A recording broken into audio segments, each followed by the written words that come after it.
My name is Junbun Shoya. I wrote this journal. I'm a programmer, an AI psychologist, and an employee at CC Corporation. This journal will serve as a collection of my experiences as the lead developer on something called Project GU, and my personal impressions and analysis of a game known as The World.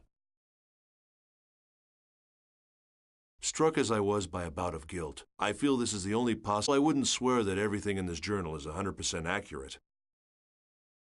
To me, it's the absolute truth.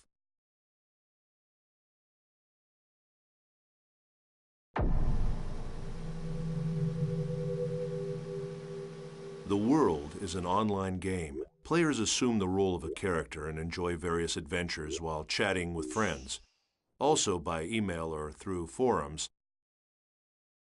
they exchange game information and engage in social interactions that they might not normally experience. It can truly be called a game of communication.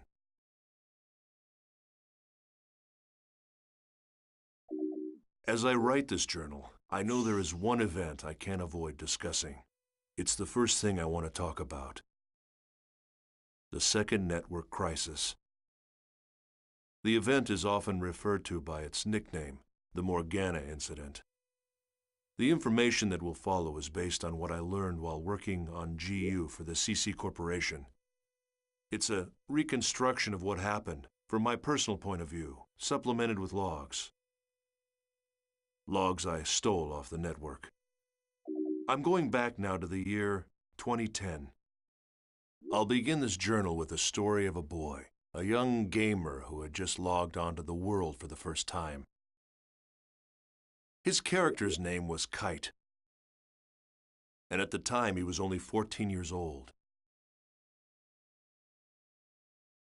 He had been invited to play by his friend whose character's name was Orca.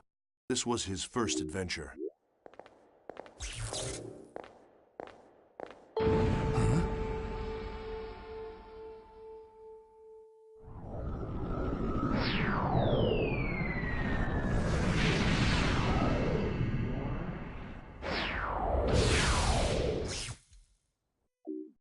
While Kite and Orca were journeying through the dungeon, they met a mysterious girl named Aura. Aura was being chased by a rogue monster known as Skaith.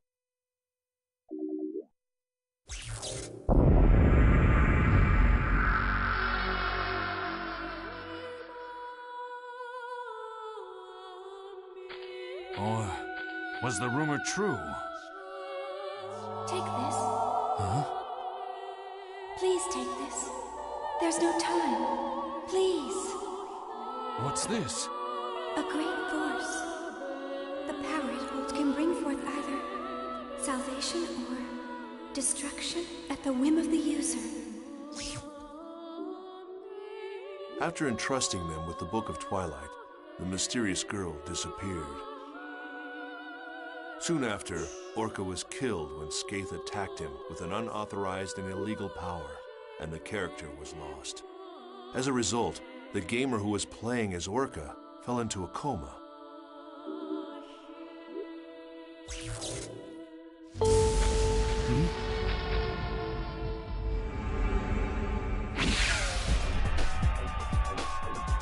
Run! It'll kill you!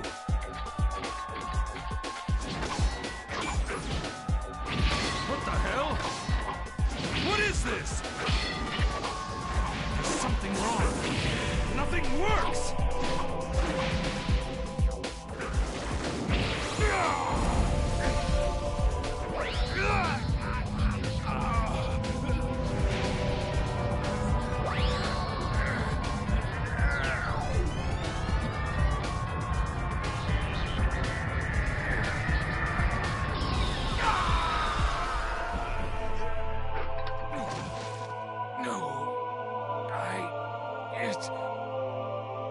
It wasn't supposed to be this way. I'm sorry. Get out of here!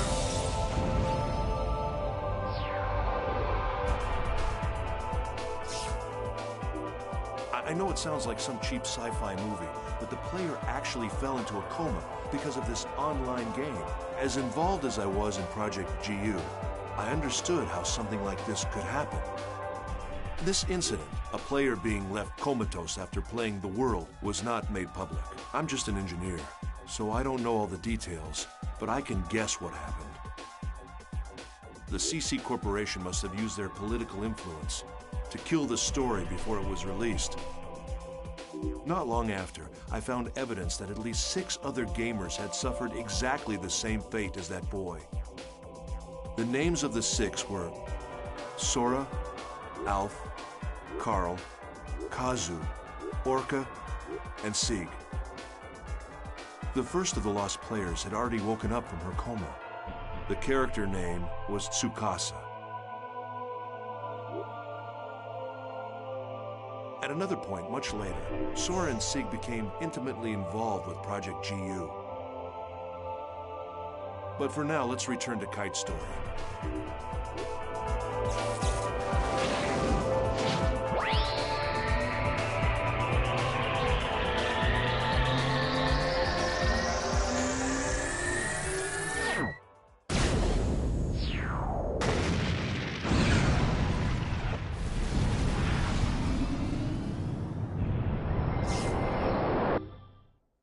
Thanks to the intervention of Helba, Kite was saved from the threat of Skaith. And it was Kite who received the installation book, Book of Twilight.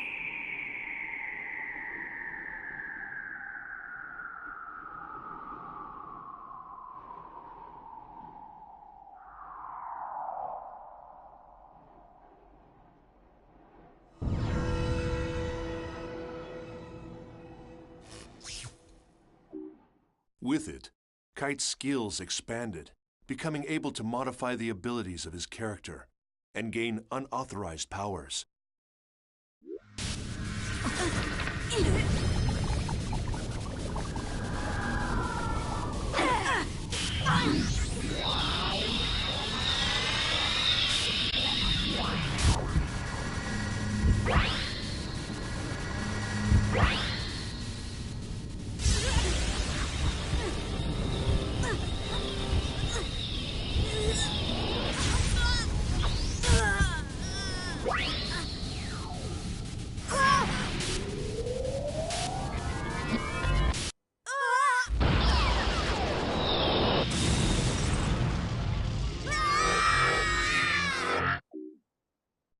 Data drain. Like it or not, it was the same attack Skaith had used to put his friend Orca into a coma. That skill. Now, I understand. You are the same as the virus. To think that I was saved by someone like you. No! That's not... I don't even know what's... Do not lie to me. Recently, many places within the world have been damaged by a virus. Those who willfully spread the virus and destroy this world for their own amusement, they shall receive no mercy. No, that's not me, Aura had given him the bracelet, and now with his new illegal powers, Kite decided to take action to save his unconscious friend Orca. And alongside Kite, there was always one girl. You didn't even need my help at all, did you? By the way, I guess you can tell that I'm a newbie too.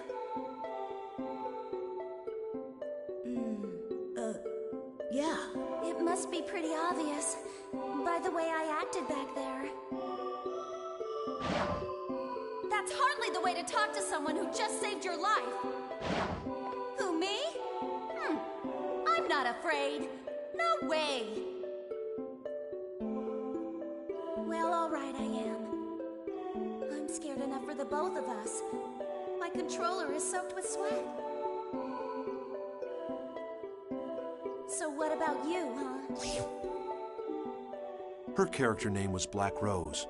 She was the real-life older sister of Kazu, one of the coma victims I mentioned above. She was also a new player. She had just logged on to the world for the first time to try to save her brother. The two of them were working together toward a common goal. Kite's war continued, and soon many other players joined him. Mia, the mysterious rogue cat, and Elk, the young man that cared so much for her. Yeah, sure. Okay, let's get ready then. Mia? Excuse me?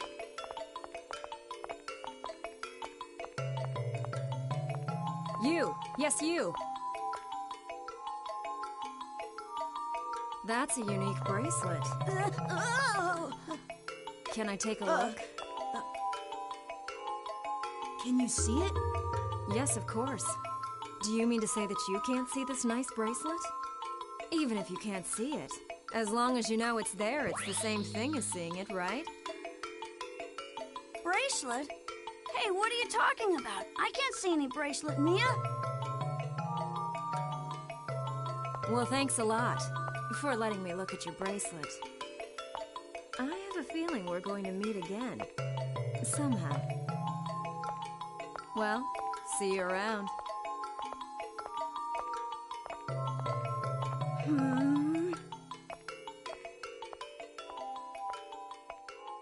Wait, Mia! What about the aromatic grass? Balmung, who along with his sworn friend Orca, had earned the title Descendant of Fianna, appeared as well. Draw! Draw your sword! Now! I do not speak with hackers. Then I must ask. I have not been able to contact him since that event. What has become of him? I do understand. But you need to face facts. With you two involved, things get worse. That's how I see it. Am I wrong?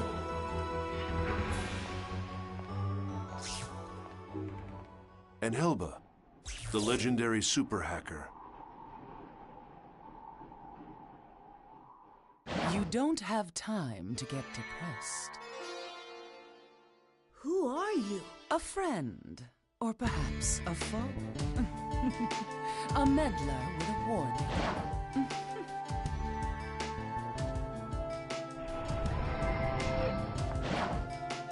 It's not that hard to imagine. Like I said, someone is always watching you. Amidst the increasing turmoil of the world, they each had their own reasons, but together they set out to deal with the illegal monsters called data bugs.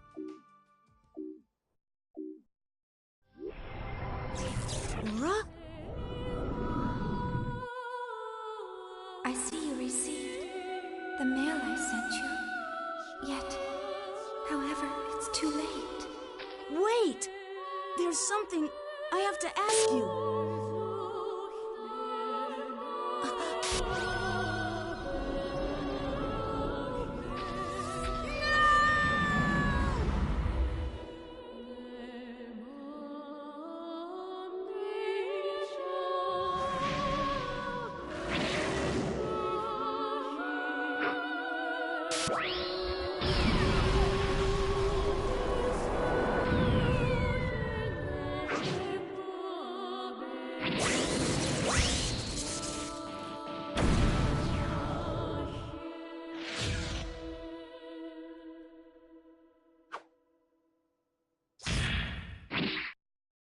But immediately after Kite found her, she was deleted by Skaith. Aura's data was chopped into segments and frozen in various locations around the world. There was a battle between the first phase Skaith and Kite, the holder of the bracelet. Kite managed to gain a difficult victory, but what he couldn't imagine at the time was it was just the opening battle in a long, long war.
Kite's story shall continue. But first there's the mystery of the brilliant AI programmer and creator of the world, Harold Hewick, and the lost epic poem, Epitaph of Twilight. There's little doubt that the second network crisis of 2010 was a direct result of the world. It was awful. It caused catastrophic damage to travel, communication, and healthcare industries all over the planet. What exactly was it that caused the network crisis? It was the very power that was being researched at Project GU. In other words, the network version of God. My efforts were entirely devoted to technical research and the existence of God in the world. It became a story of human foolishness and a paradise abandoned by God.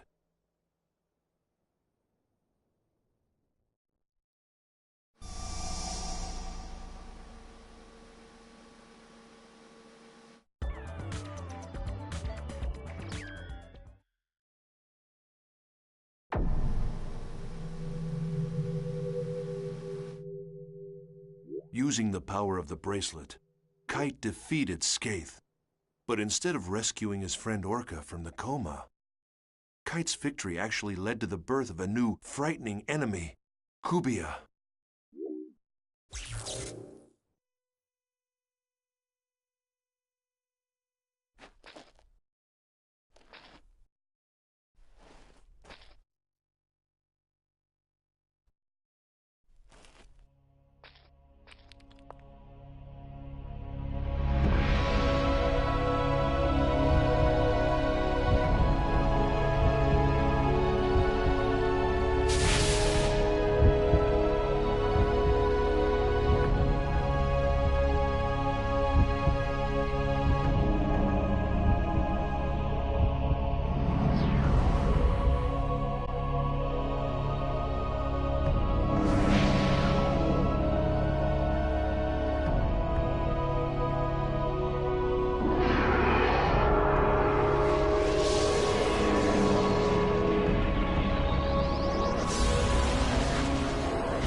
Kubia.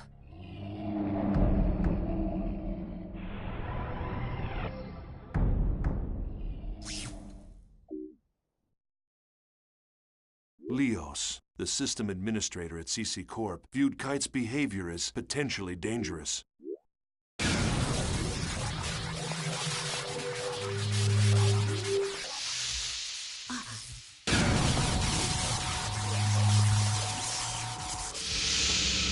Welcome. I am Leos. Kite was determined to do whatever was necessary to save his friend. Then the situation would not have deteriorated.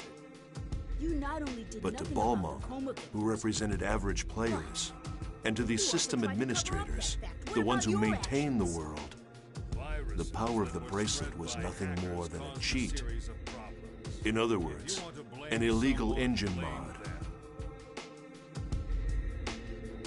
But aside from that, to take immediate action to prevent the situation from worsening, it requires that you delete your character. Delete it? Why? You should know that your character violates the software usage agreement. Installation of an illegal effect. You do know what I'm referring to. I will delete you. Wait a moment.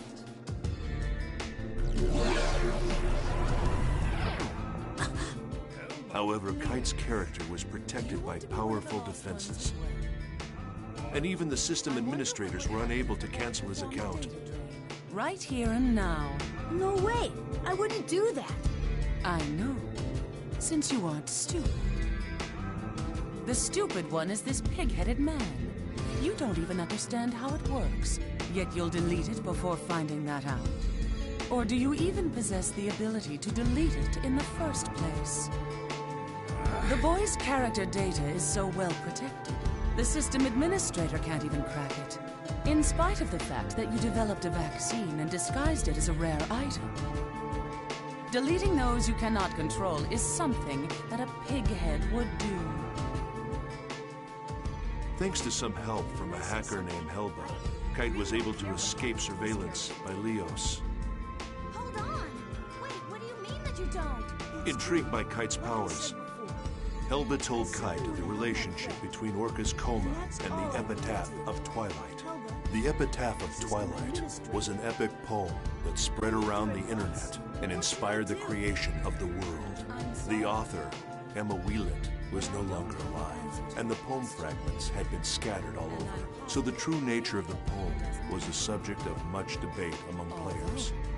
Although, if the design of this world was based upon writings in the Epitaph of Twilight, it should provide you a clue. Forget it.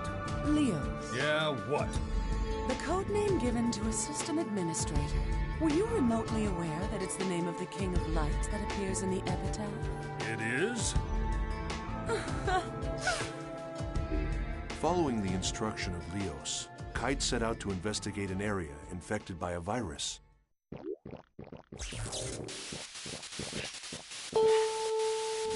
huh? Ah! Oh no! What now?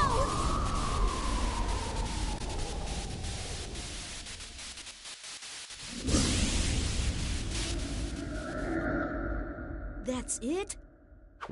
That thing is the cause?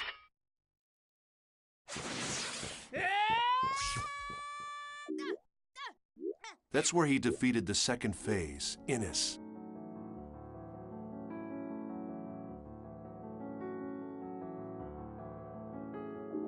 Skaith, Innis.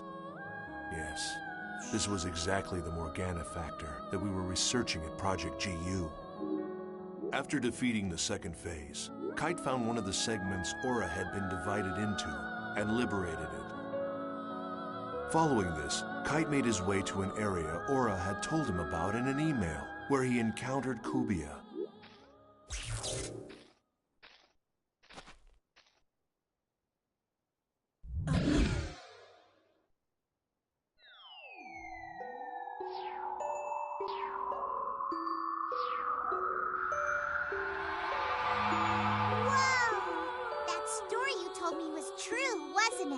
Yes, it was. At any rate, this girl, she's beautiful, but I don't know how to say this, but she's not alive.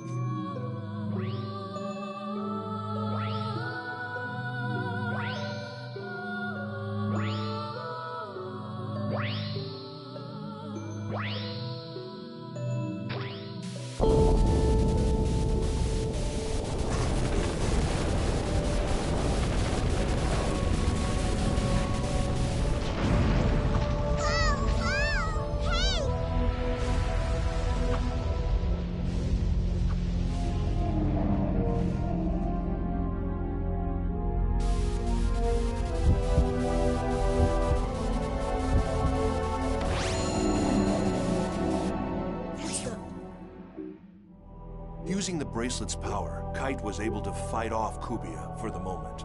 Believing that freeing Aura was the only way to solve the mysteries that had been plaguing him, Kite redoubled his efforts. It was remarkable. Kite, this lone young man, was attempting to do by himself what we, the members of Project GU, had spent countless man-hours and huge amounts of money working towards. No special knowledge, no help from anyone. With only the strength of his own convictions, this young man, this Kite, pursued the mystery of the Epitaph of Twilight. To that end, Kite contacted an information broker, someone named Wiseman. From Wiseman, Kite learned about the Epitaph of Twilight and the 8 phases of the Cursed Wave. He went to visit an unauthorized server called the Net Slum. This was a place within the world that wasn't part of the world. a kind of gathering place for hackers, rogue AI characters, and other types of junk data.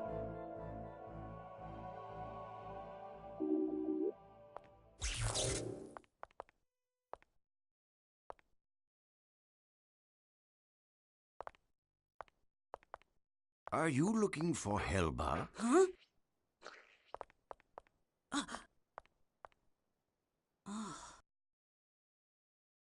Yes.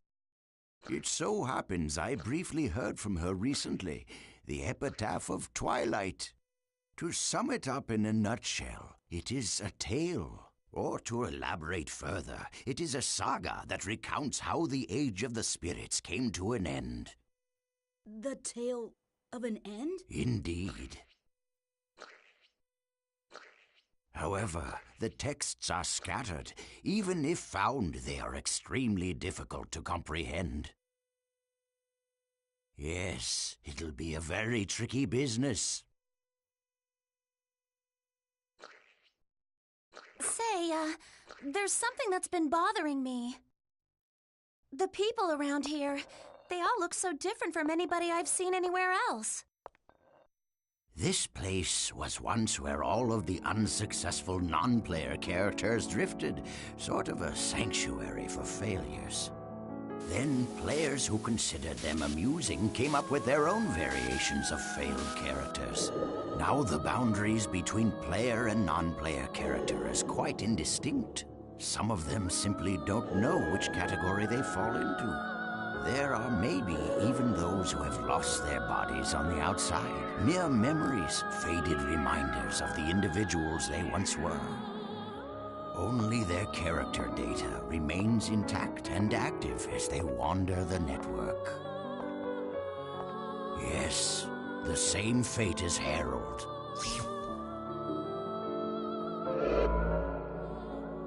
Hacker's Paradise. It was there that Kite reunited with Helba. If anyone could be called the creator of the Net Slum, it was Helba. In the Net Slum, Kite learned more information about the original creator of the world, Harold Hewick, and his goal. He also learned that at the heart of the world exists another consciousness separate from Harold. Just then, Balmung and Leos appeared.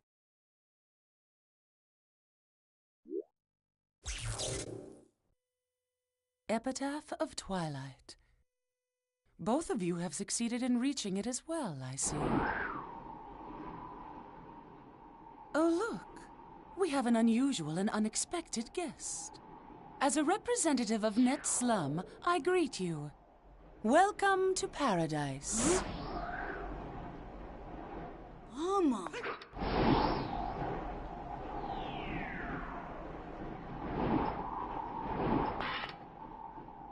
You sided with Leos, I see. You cracked easily for someone who was so sure of himself. Don't judge! I'm not like you! Stalking the boy is shameful behavior. You've disgraced the name of the descendant of Fianna. What? Balmung, you used us? It was necessary. To restore order. Order. There's an order that the world desires, and then there's the order that you desire. Which form should it take, Balmung? The order that I desire, of course.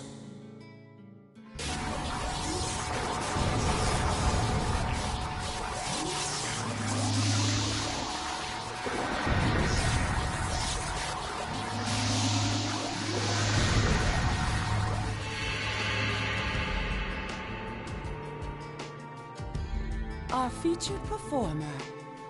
Now all of the actors have assembled. Quit your yapping, woman.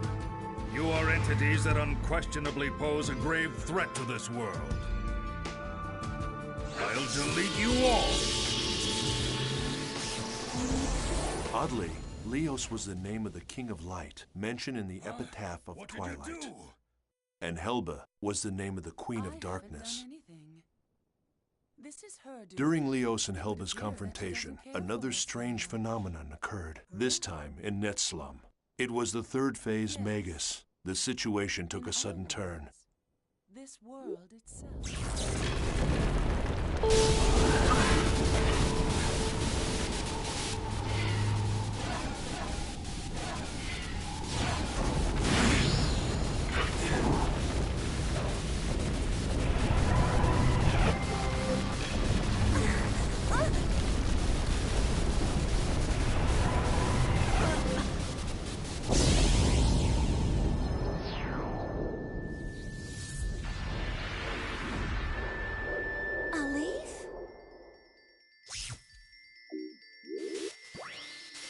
Once again, with the power of the bracelet, Kite was able to defeat Magus.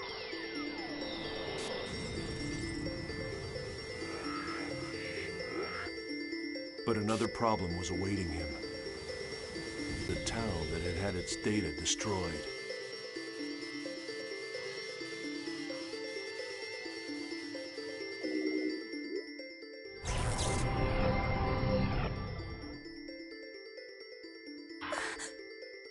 What the hell happened? You're kidding me, right?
We can only guess what Harold Hewick's real purpose was in creating the online game, The World. But many think that it was first created as a testament to the woman he loved. A love letter to Emma Wieland, the woman who wrote the epic but unfinished poem, Epitaph of Twilight. Harold designed and created an online game based upon her unpublished manuscripts and sold it to CC Corporation. The World is, in fact, a fusion of Harold's genius for artificial intelligence and Emma's beautiful lyrical poetry. In other words, I believe Harold's true goal was to use the game to acquire data on the behavior of millions of online players, and by doing so, to create the ultimate AI. It's known that Harold had a secret untouchable folder, a black box. It was commonly known as the Harold System. Could it be that the World was actually a human behavior sampling system, simply disguised as an online game?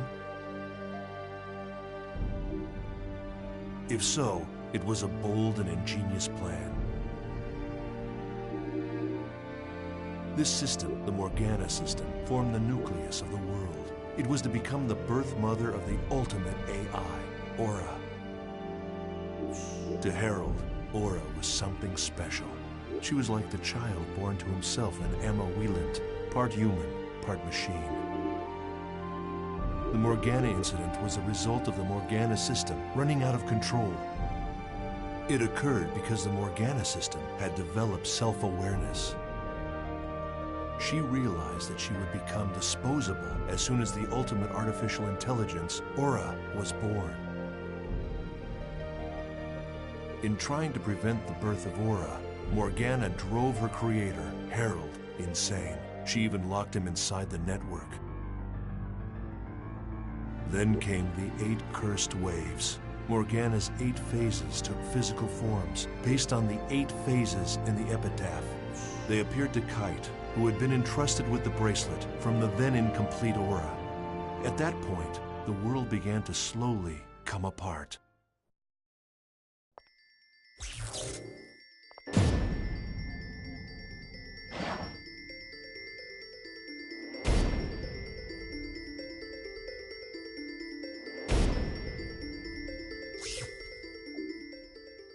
After destroying the third phase Magus, Kite world completely in ruins. Server trouble increased. Game data was being destroyed by viruses. In short, the world was beginning to break down. Then strangely, these abnormalities began to expand and spread into the real world. Kite anguished over the fact that each time he used his bracelet, the problems with the world seemed to increase. However, with the encouragement of Black Rose, whose real-life younger brother was still in a coma from the incident, Kite reconciled with Orca's friend, Balmung, and decided on a course of action.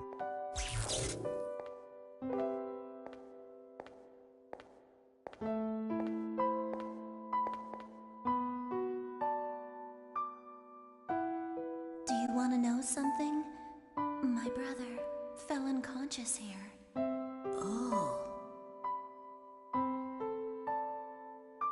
I didn't tell you because I couldn't find the right time. Sorry.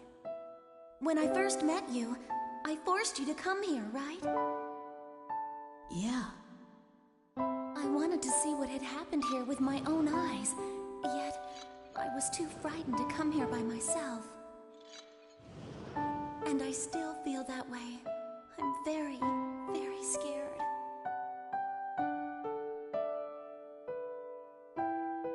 But I wouldn't have gotten this far without you. So, what am I going to do if you start doubting yourself? How am I supposed to cope? Does a big sister have to be happy? I want to... Black Rose. Please don't cry. What do you mean? I'm not crying. You can't even see me, so don't make any assumptions.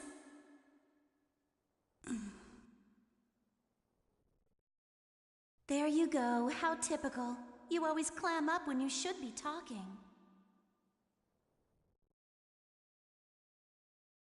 Yeah. I'm sorry. I was wrong in thinking that I'm the only one who's trying to do something about Orca and the disaster. Everybody wants to do something. Now I know I'm not the only one. We all want to bring this whole horrible mess to an end. Yeah. What can we do about the situation now? It's simple. We've got to do what we think is right. That's the only way we'll move forward. Yep. Let's do it together. Things will work out. My intuition is pretty good. Well, I'm off to go see my brother. At the hospital? Mm-hmm. Thanks. Thank you. To you, too. So, why did you help me? I scorned you when you both fought bravely. I am guilty of resorting to more cowardly means. You ask, why did I help you, but why shouldn't I? Yes, of course. I seem to have lost myself in hatred for the power of that bracelet. The power itself isn't good or evil. There are only evil intentions. It appears that I am the one who may have been selfish. A great force.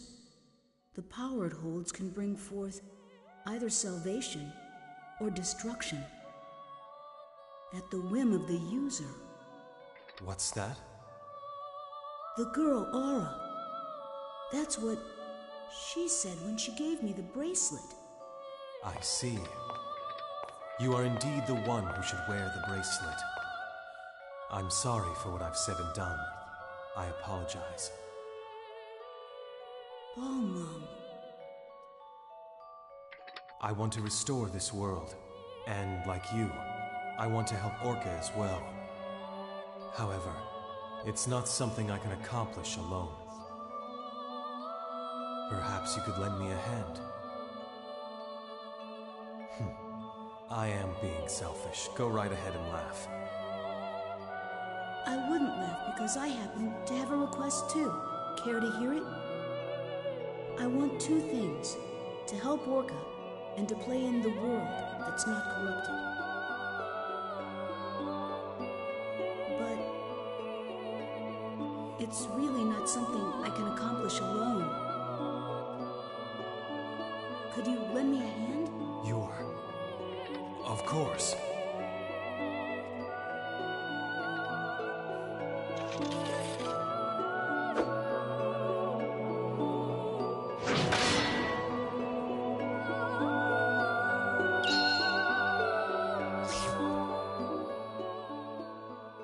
While discussing the cursed waves described in the epitaph of Twilight, Wise Man told Kite his theory that in order to stop the virus from spreading further, he had to defeat the 5 remaining phases, as well as Kubia. Wiseman's theory was of extreme interest to those of us working on Project GU. It helped explain the relationship between the bracelet and Kubia, and Aura, and Morgana's 8 phases. In order to comprehend this theory, one must understand the true meaning encoded into the Epitaph of Twilight poem. Wise Men knew a lot more than we at Project GU.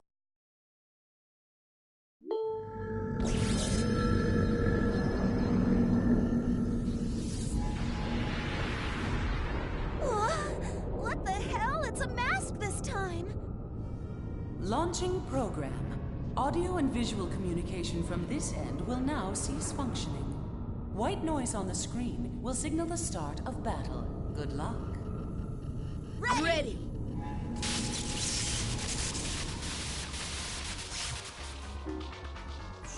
With help from Wiseman and Helba, Kite defeated the 4th phase, Fidhel. He also obtained the 2nd Aura segment. However, Leos, who was concerned about the spread of the virus, decided to destroy the world servers. Guided by her voice, Kite descended into the dungeon and was reunited with Aura. However, before that, Kubia appeared for a 3rd battle with Kite.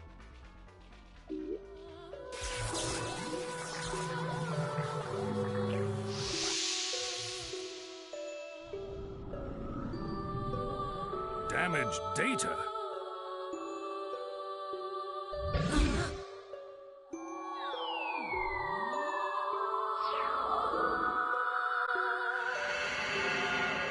What's this?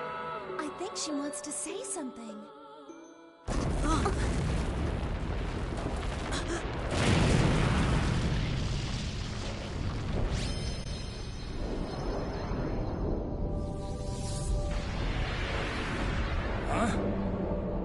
What is it? Something like that exists? It's that thing again! It's big. Too big. Can we defeat it?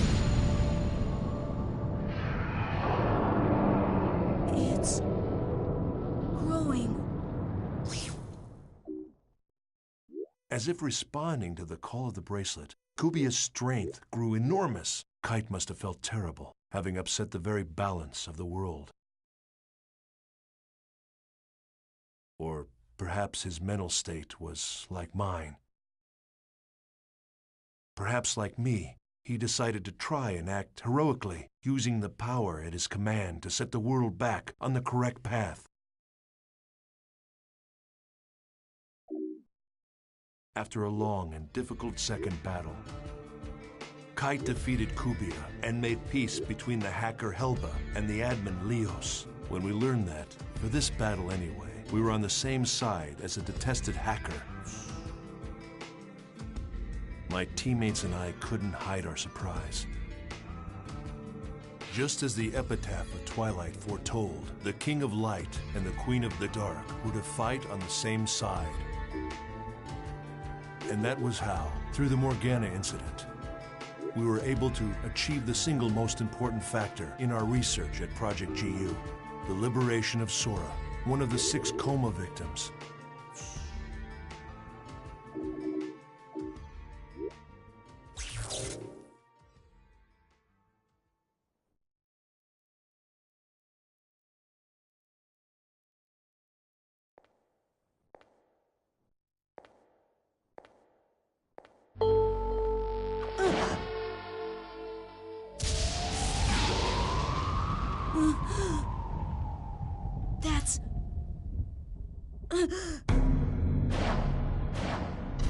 Skate's wand?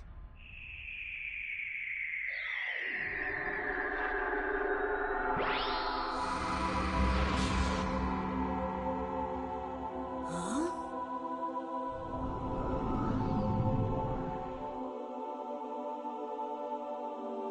Thank you.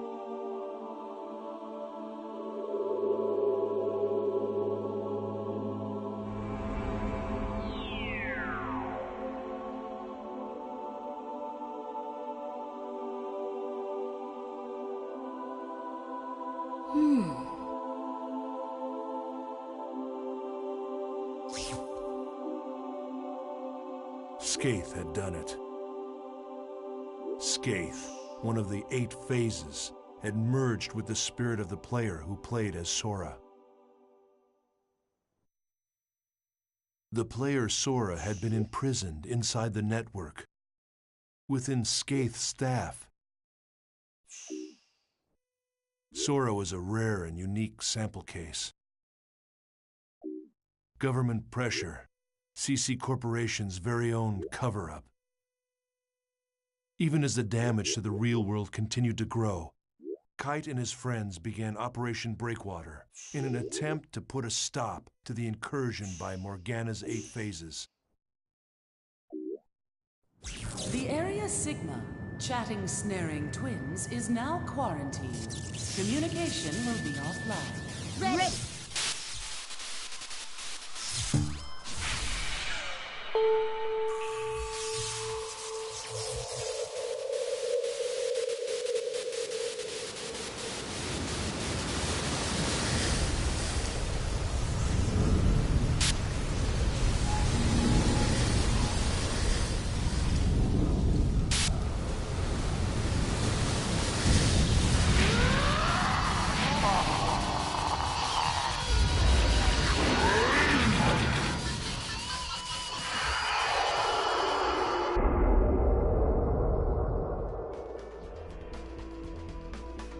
Just who designs these freaky things anyway?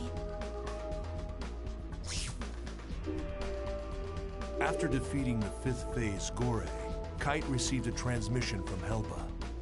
At last, the source of the cursed wave had been discovered. It was the self-aware program, Morgana.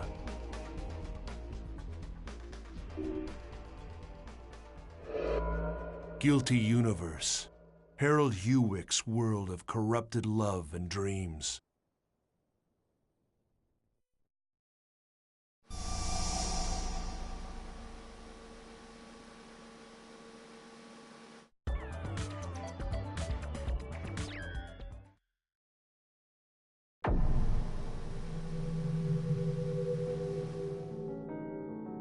Morgana, the basic system that controls the world, was imbued with an artificial personality.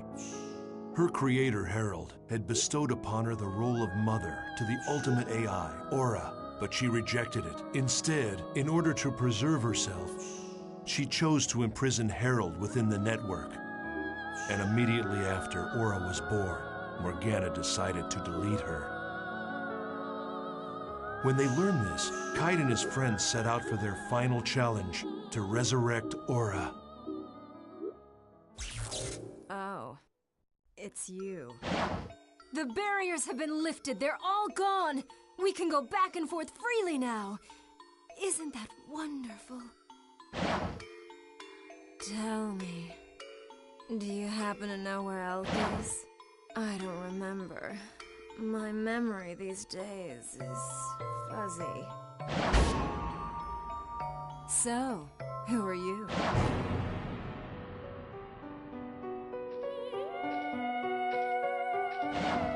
Elk. Who am I? You're Mia, of course. I have no memory. It's true. I only exist in the world. The only memory I have is when I'm in the world.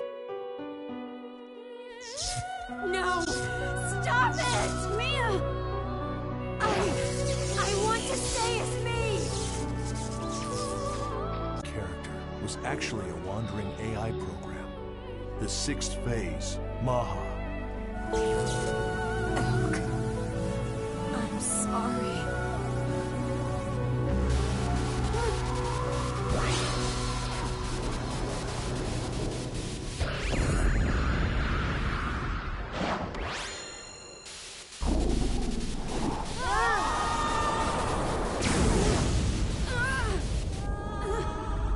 It's unclear why the sixth phase was the only one to take the form of an NPC.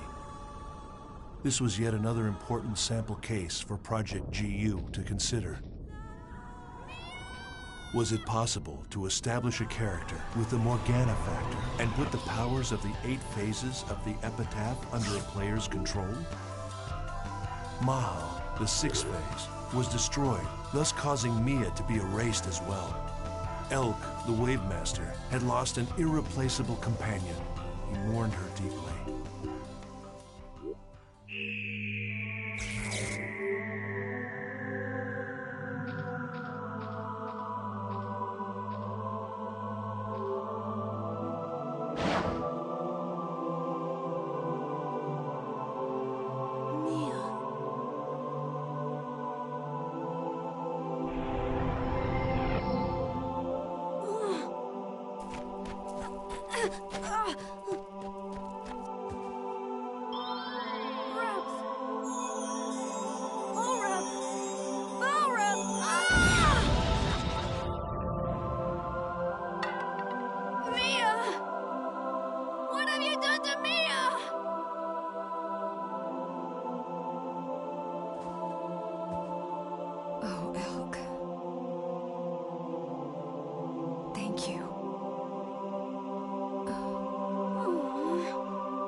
Just leave me alone!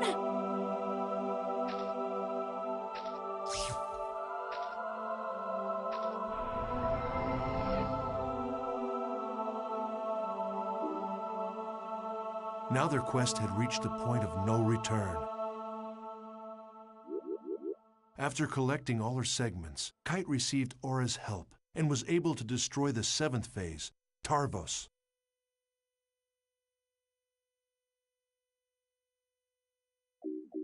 In order to cover up the unfortunate fact that several gamers had collapsed into a coma while playing The World, CC Corp planned to destroy their servers.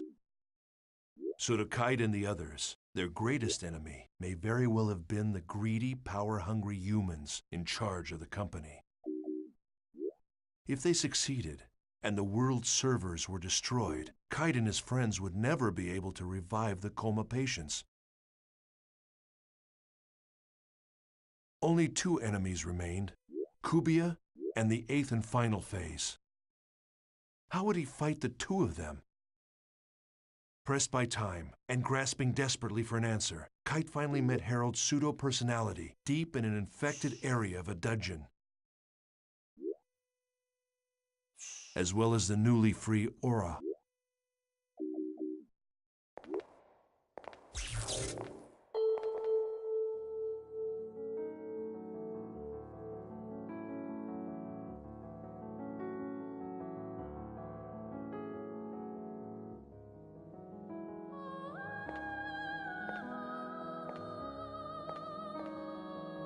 Who goes there? Who are you?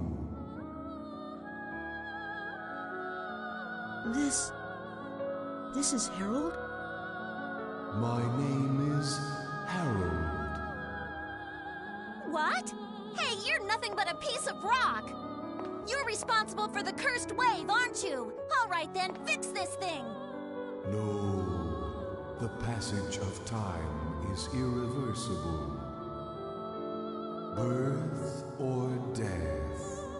Now only these two choices remain. What? What are you saying?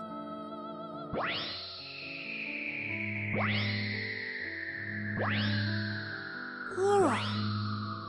Aura, the child of light. Emma's daughter. My daughter. Just a little more. It's no use. This guy is totally gone. Aura, I have something I want to ask you. You said that I shouldn't fight Kubia, but why? Kubia is the shadow. When there is light burning in the darkness, a shadow is born. When the bracelet appeared in this world, Kubia was born as well. The bracelet and Kubia are the opposite sides of the same coin. Therefore, if you defeat Kubia, the bracelet will be destroyed. Kubia must have already known that, and that's why it kept running away. Kubia will no longer run away. Because I have finally been released. What do you mean? Massive data believed to be the wave is heading in your direction. That's the last one! Destroy it! Traveler, take this to heart. It is darkest before the dawn.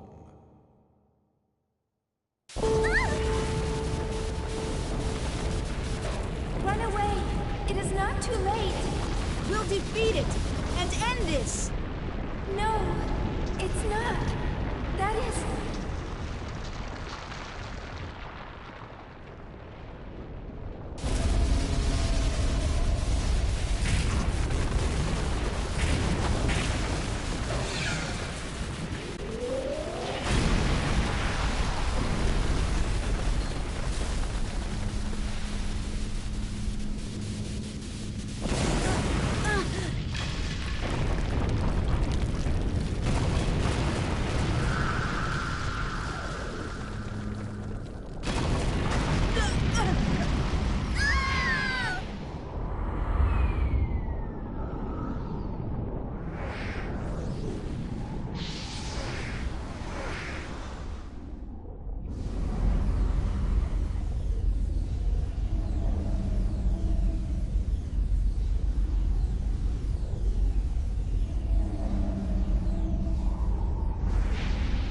Kubia.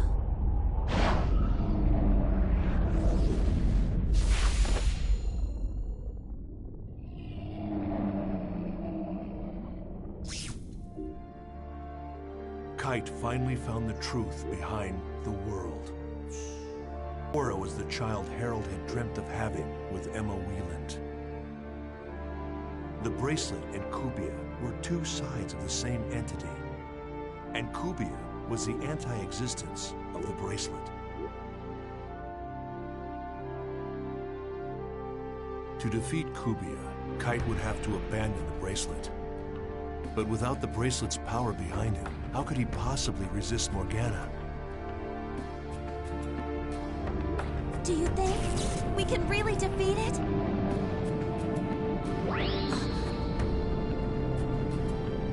Black Rose, strike my bracelet. You want me to do what? Hey, what the hell are you saying? If they're two sides of the same coin, then this would settle it. But the bracelet, it's... Forget about the bracelet. We're in danger. If you can't do it... Oh, all right, fine, I'll do it. I'll do it, so shut up.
Kite decided that the only way to defeat Kubia once and for all was to destroy the bracelet.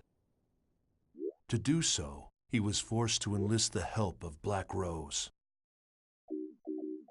Kite believed that the revived aura had enough power to stop the cursed wave of Morgana.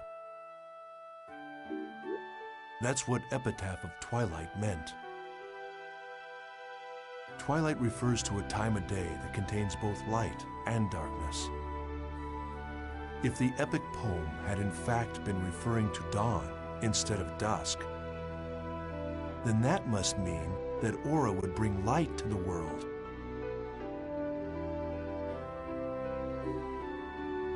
Along with Aura and his other companions, Kite faced off against the 8th phase, Corbenic. Joining them were Kazu and Sieg, who had regained consciousness with the resurrection of Aura, as well as Kite's close friend, Orca. To win this battle, Kite would have to beat not only Corbenic, the 8th phase, but also Morgana, the source of all the phases. However, in the face of Corbenic's relentless assault, Kite's companions fell one by one. Then,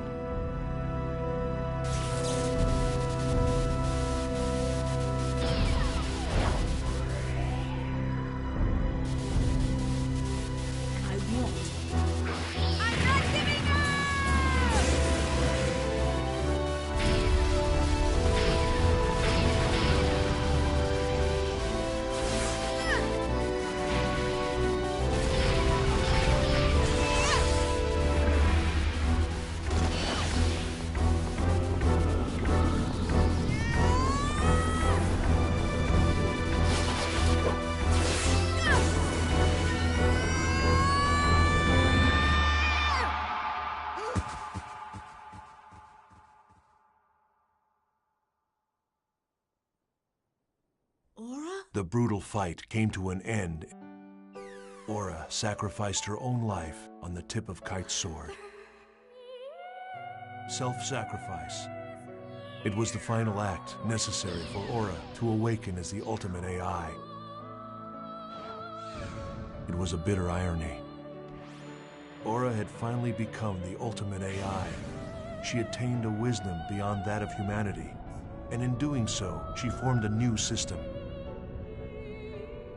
A better system in which the world could exist. Yes. It was a far greater dream than any of us at Project GU had ever hoped to see fulfilled.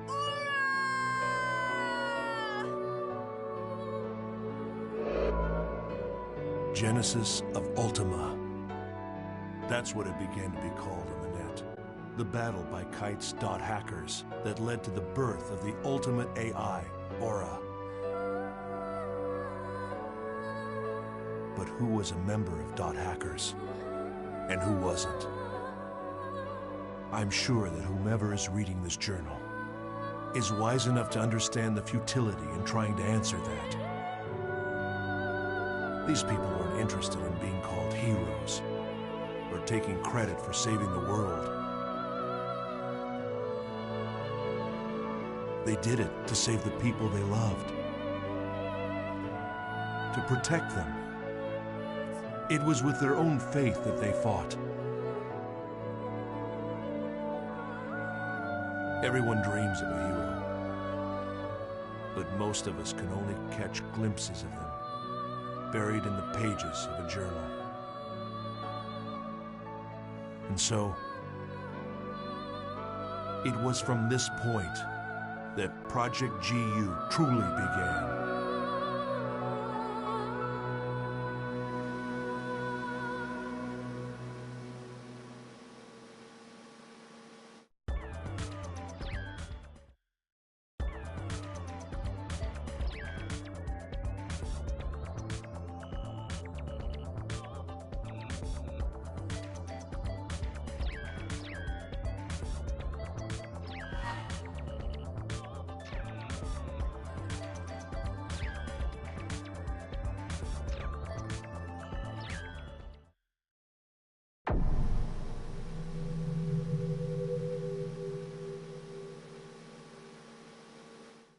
as a result of Jotaro Amagi's Project GU failure and the huge fire that accompanied it, over 80% of the world's data was gone. GU was dissolved, and I assumed responsibility for its failure by resigning from CC Corp. In the end, I suppose I couldn't win against either Amagi or Harold Hewick. But I didn't lose to them either. The faith of engineer Jun Banshoya had not yet been broken. It was soon decided that the world would be shut down temporarily. One can only theorize at the purpose of CC Corp's executives, but after having lost over half their data, it was assumed that it was a simple managerial decision. They reasoned that instead of working towards repairing the old game's data, it would be a better idea to apply their resources to a new generation game. A new game project the company had dubbed R2. This was also a way to escape from the ever-looming ghost of the genius, Harold Hewick. Of course, analysis of the Herald system had been halted, and the re-examining black box data had also been implemented into R2. Soon the day arrived. The town and area data that they had managed to save were presented to the public. The first generation of the world faced its final day. I logged in with my own private character to see.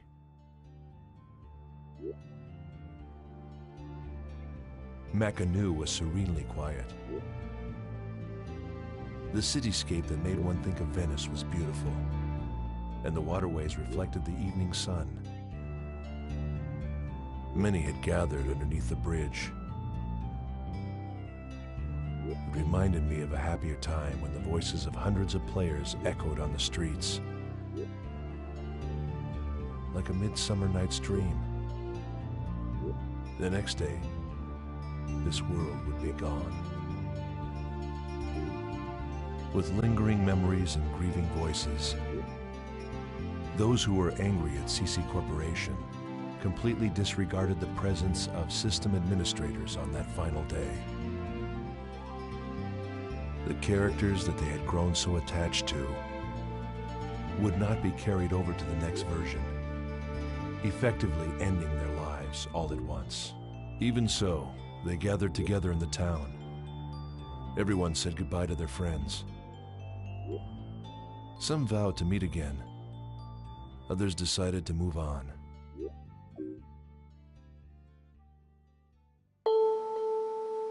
Keeping to myself in a desolate alley, I couldn't help but wonder. I wondered where Aura had gone. She was like Amaterasu hiding in her cave. After losing her, those 4 golden years of the world had all of a sudden come crashing down upon us. We humans had lost our God. We couldn't stop from wailing and weeping. Project GU had been designed to give us a new God, but it had collapsed in flames. I don't know exactly when it happened. A young girl, bathed in the sunset, whispered the following to me.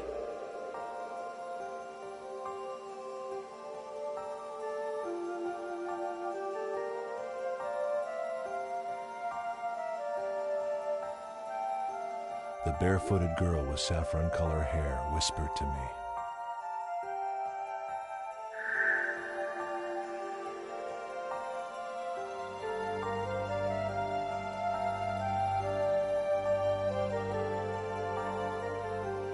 Her last whisper disappeared, as if the wind had blown it away. And then the girl was gone. It felt like I stood there forever. I tried to make sense of her words, and then I realized that girl, with her obviously hacked character, might well have been a wandering AI. Somehow she gave me the impression of Aura that I had once known.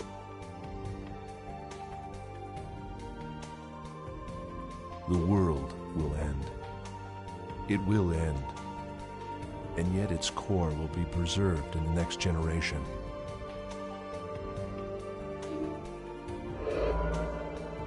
Generation of unity. It is what people have always wished for. Was I the only one to think that this comforting chaos, although ironic, somehow fit perfectly with the world? But now it is all too late.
Hmm?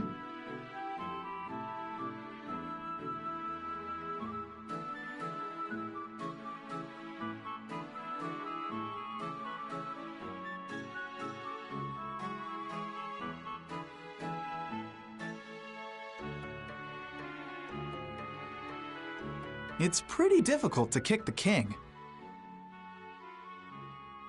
King Chim Chim? Isn't that the huge one?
I guess we should start looking for places where King Chim Chim could be hiding. King Chim Chim attacks by jumping on you, so watch out. I wonder where he is.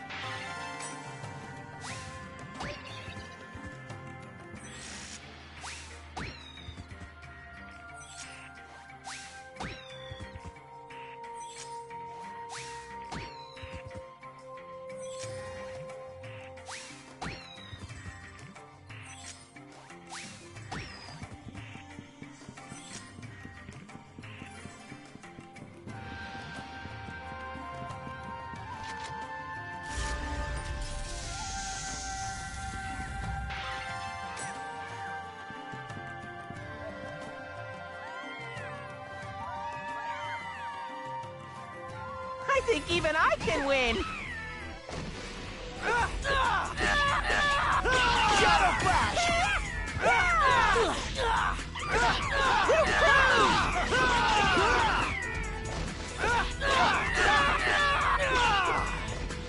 Wow! We did it!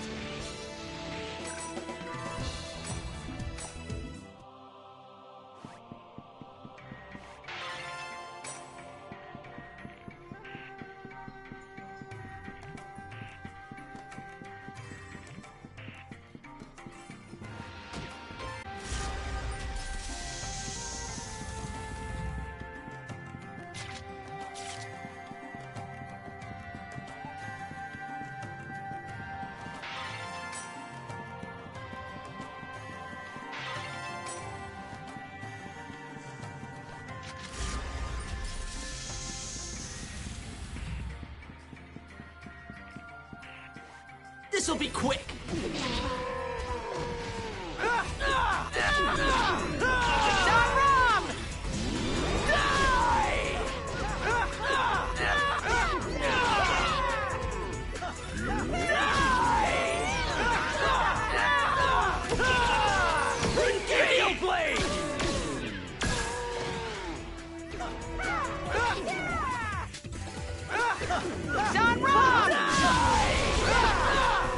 That was nothing.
What's that? It's a Nue. Haseo, it's a Nue. We've got to kick it. Huh? Haseo, King Chim Chim will show up if you kick the Nue. What? So, we just need to kick...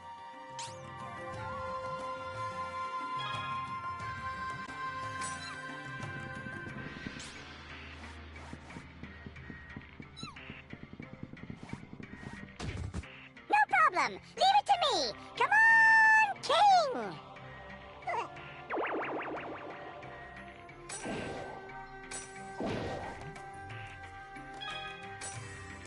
About time.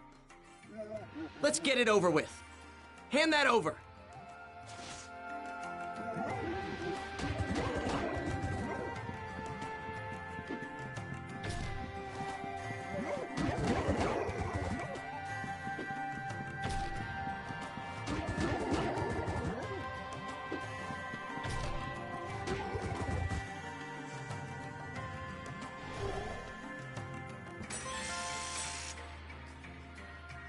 I knew you could do it. Phew! I thought we were gonna turn into pancakes. We need to go to the quest shop.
much for coming today.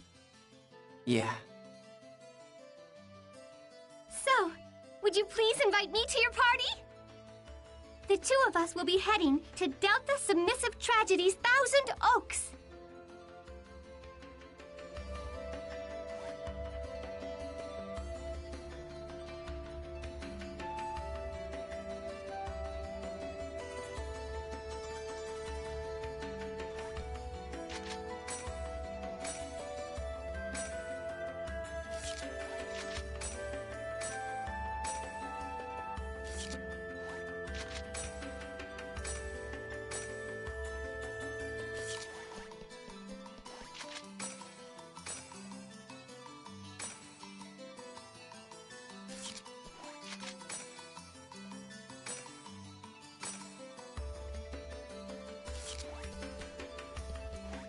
We are heading for Delta.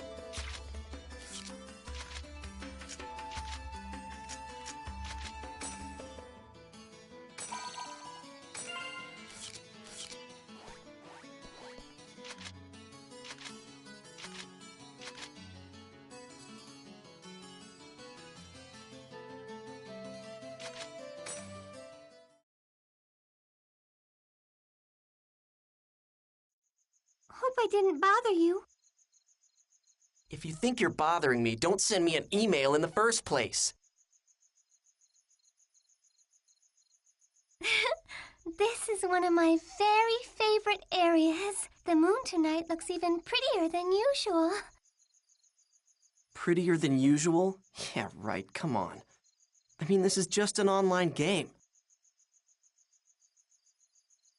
Now then, let's go find the beast statue.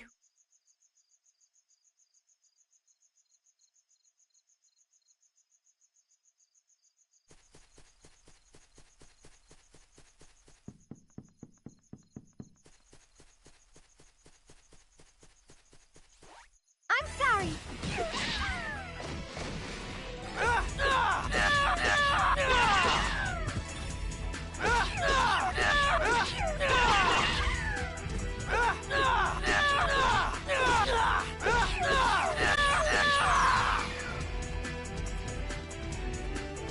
Gale Blade!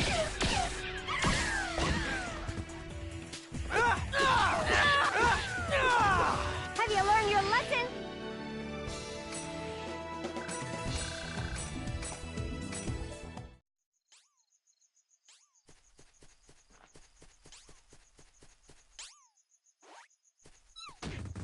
You're really fast.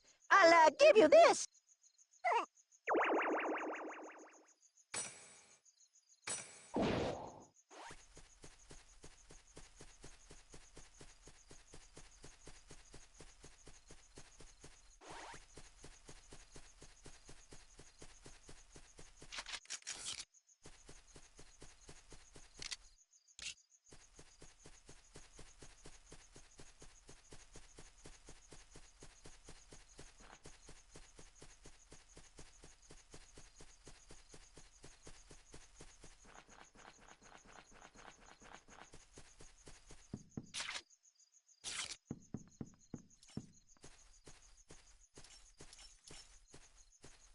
This'll be quick!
That was nothing.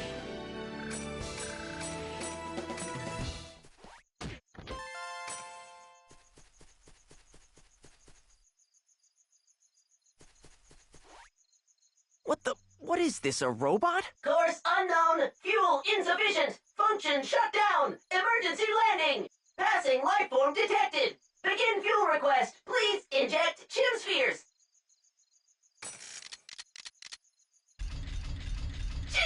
Chim Spheres.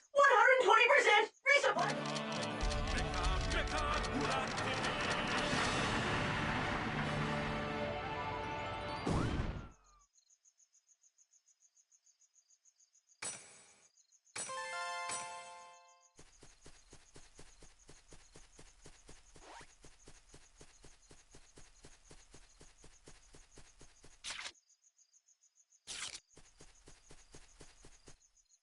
Okay, the origin of the name Moontree comes from... Not interested. Now. It won't hurt you just to listen, will it? Moontree is run by a council of officers known as the Seven Council. You remember who Sakaki is, right? He is one of the officers.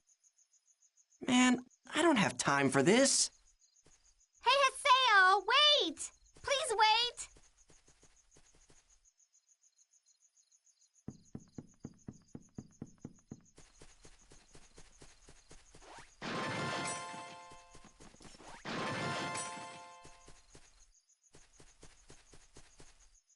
This'll be quick.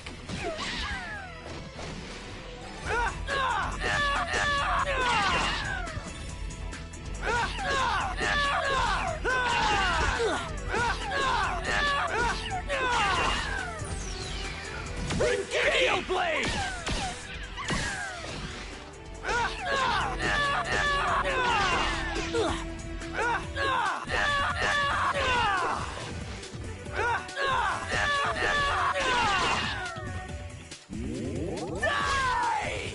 That was nothing.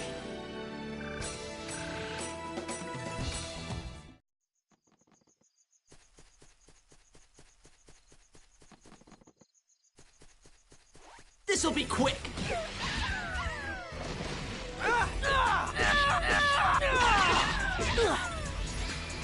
Gale Blade!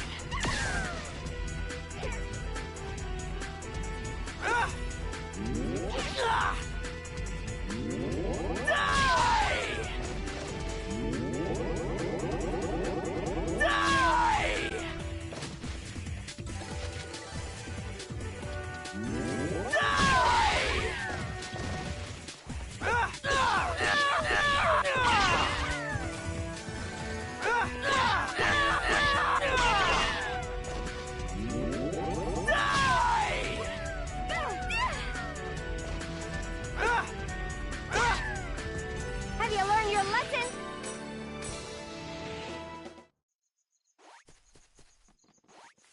It's my turn.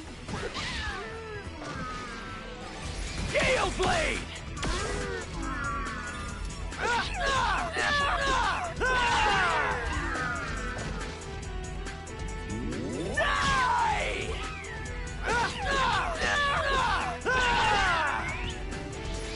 Gale Blade! That was nothing.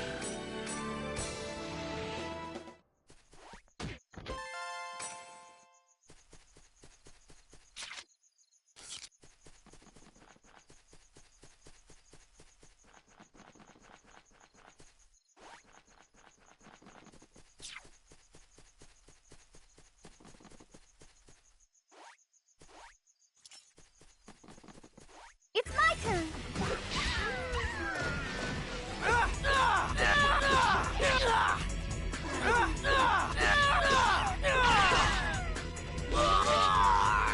Gale Blade!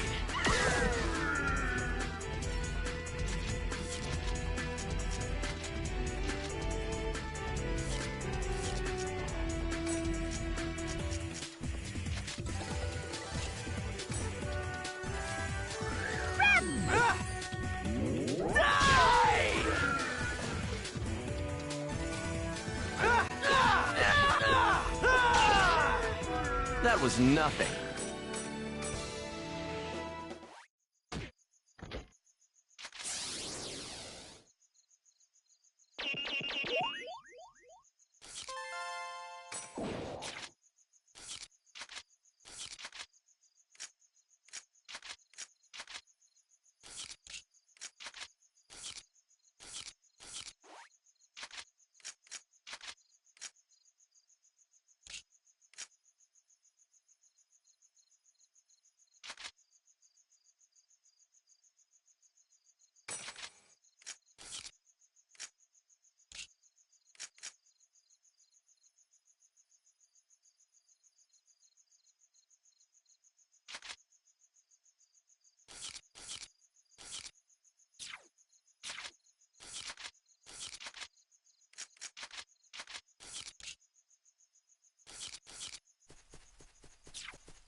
Don't cry later! Gale Blade!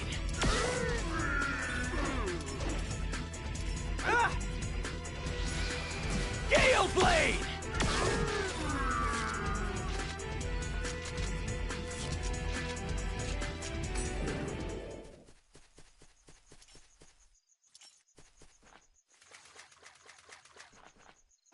This'll be quick! Die! Die!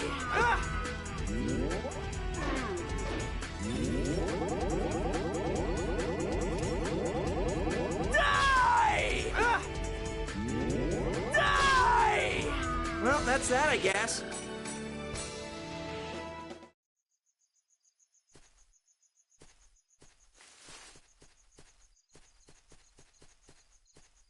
This'll be quick!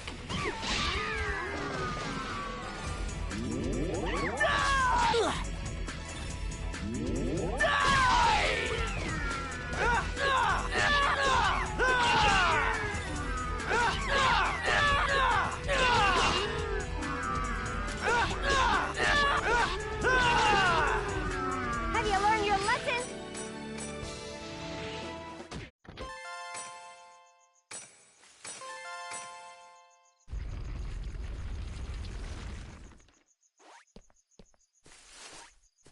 Don't cry later!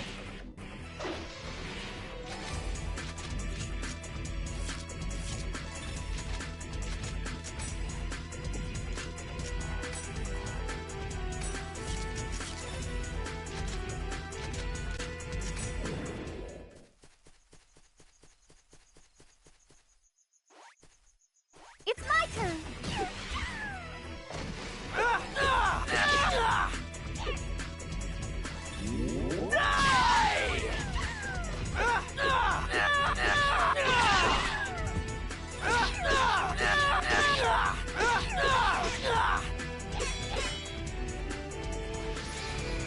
Gale Blade!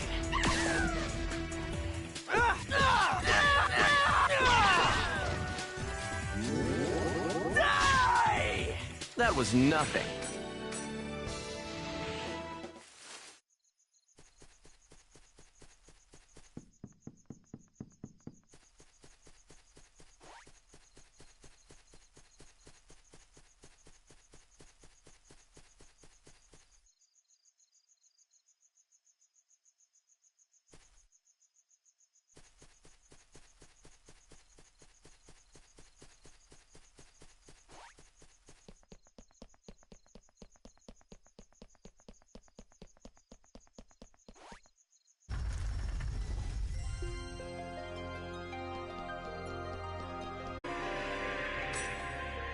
We've got what we came here for. We're going back to the town. Huh?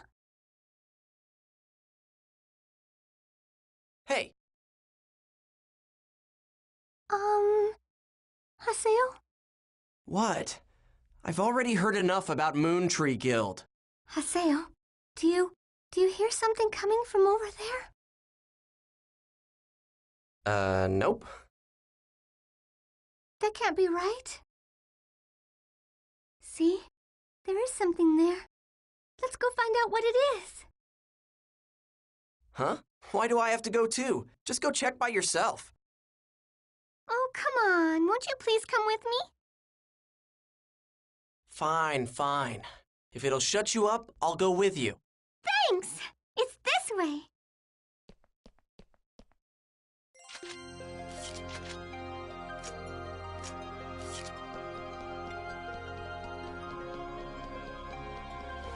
What a strange...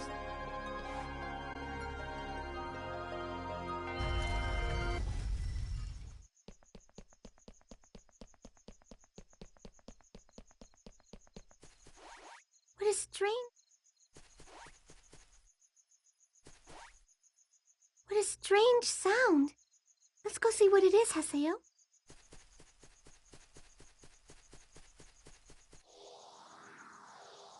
Listen to that. You can hear something coming from over there. Huh? This sign, it's Tri-Edge. What? Tri-Edge? Is that what it's called?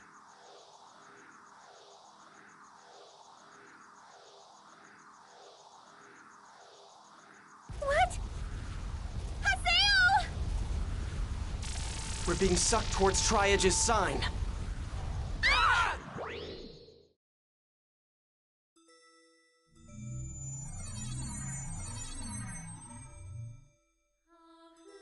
Where? Are we in the Lost Grounds? Wow, look at this underground lake. This might just be a fantastic new discovery, Haseo. Haseo, someone's there.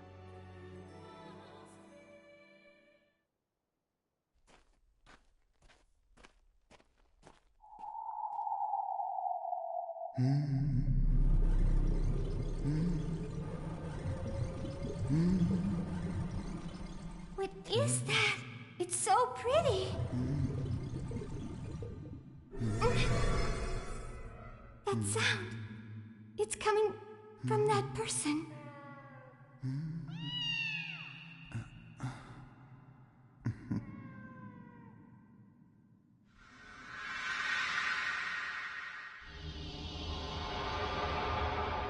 That guy.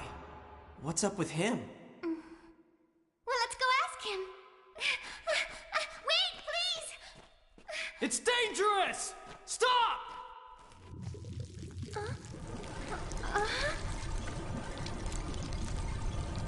What?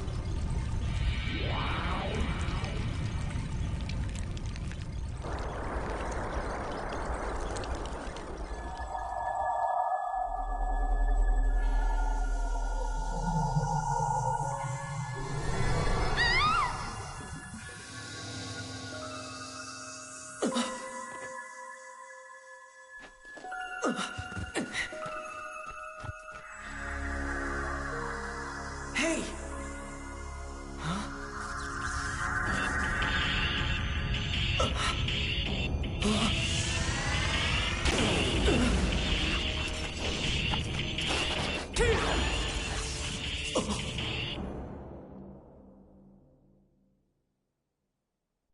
Stay back! Take this! And now, Magus!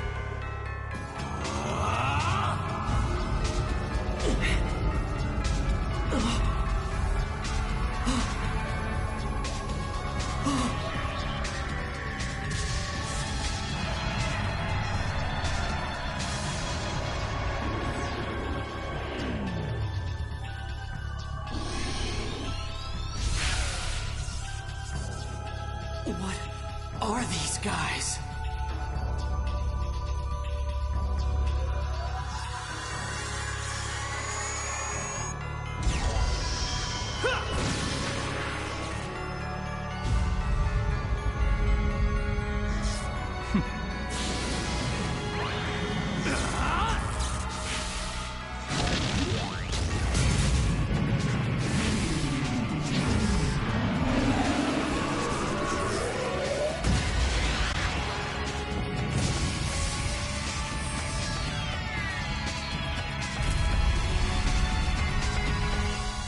Did you get them? Whew.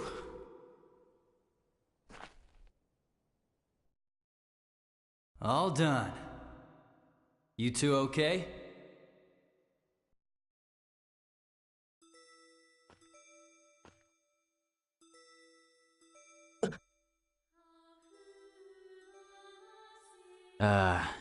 It doesn't seem like I'm very welcomed here. Well, whatever. Hey, you, over there. Are you okay?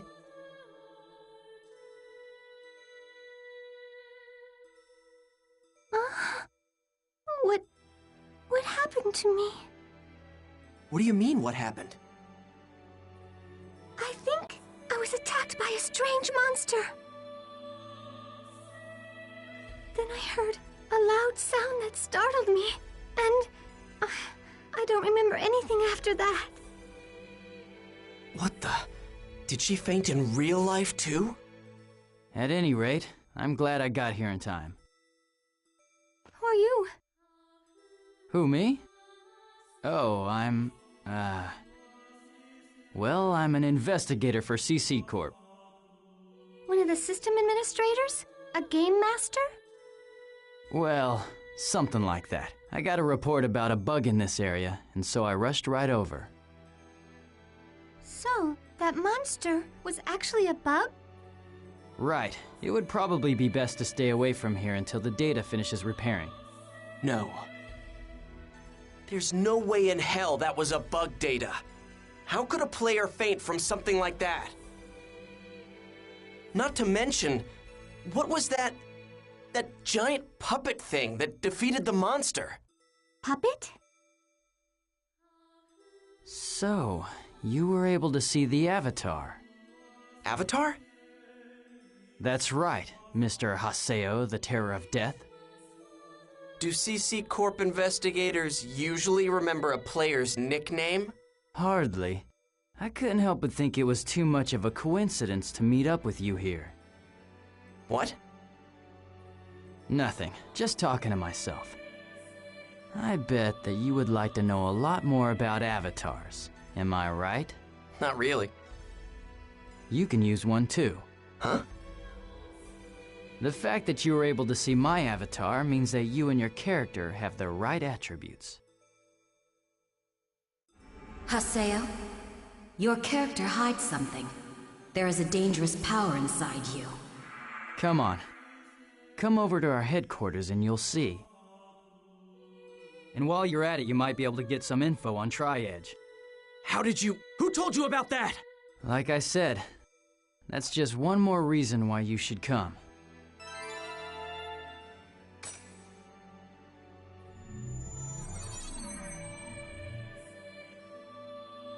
Looks like this is a big fiasco. How can you just brush off something that happened to you like this? What's wrong, Haseo? Why are you acting so scary all of a sudden? If we hadn't been lucky, you'd have...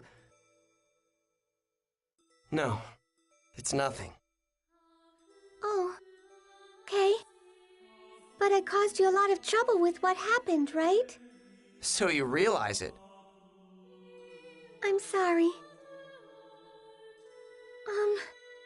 Do you think that you could give me another chance?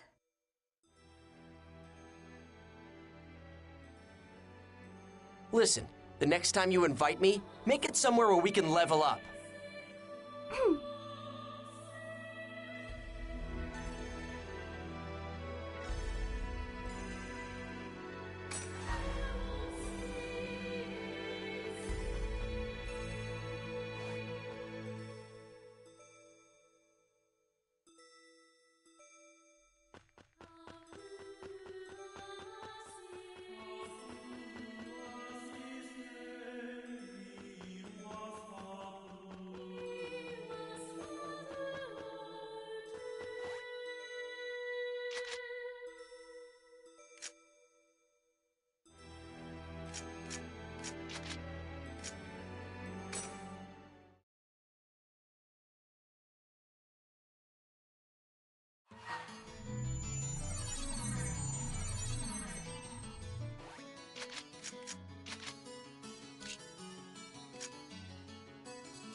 CC Corp. There's a good chance they'd know something normal players wouldn't.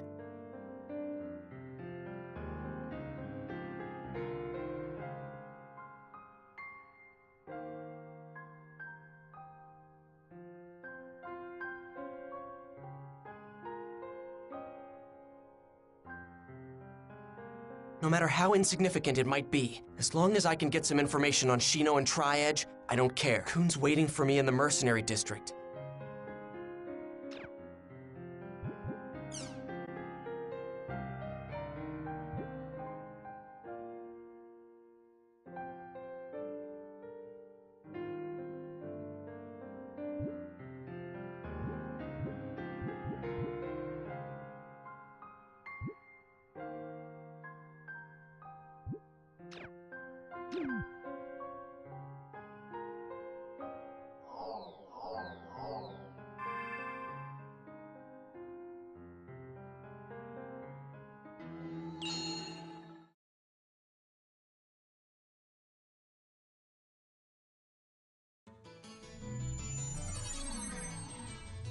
I'm supposed to meet Kuhn in the Mercenary District.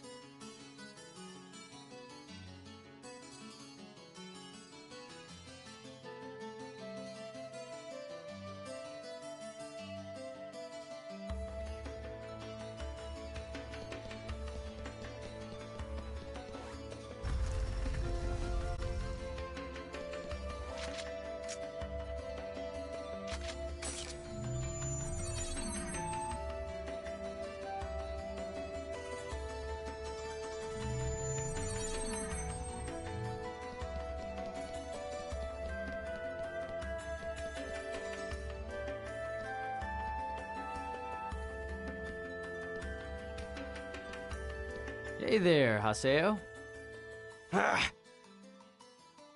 What? What's with the scary face? You mad at me or something? Nothing. Just hurry up and take me to this Raven place. You don't like me, do you? Get real. Okay, so, let me explain it to you. The At-Home is a specialized room that each guild has in the game. And guilds are comprised of individual players that form their own group. To put it simply, a guild is like a baseball team, and At-Home is like the team dugout, where everybody hangs out while playing the game.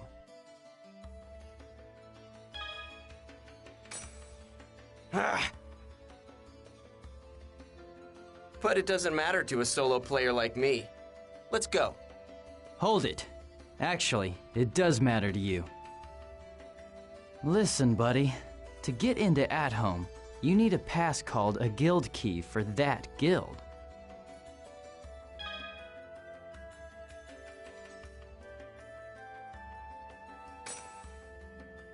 So, here you go. Take it.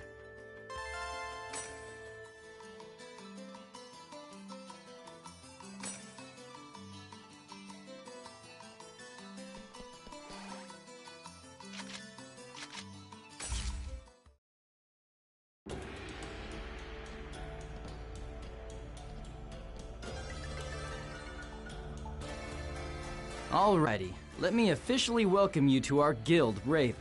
Haseo, make yourself comfortable. You're the old hag from the other day! Huh? You two know each other? Of course not. This is Pi. She's a member of Raven like me. And Pi, this is... I get it now. So that thing the other day was all just to invite me here. Well, get this, Granny. You can try to seduce me, but old hags don't interest me. I get the creeps just picturing you in real life. What? Get this guy out of here right now, Kuhn. I don't care if he is a chosen one. We can't leave our task to someone like this. Unfortunately, Pi, I'm afraid that decision is up to Yatta. Yatta? There's no need to involve Master Yatta.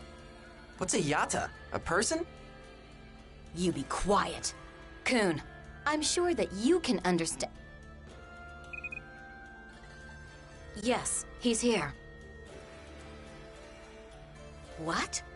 Alone? Are you sure? But sir, he's... I understand.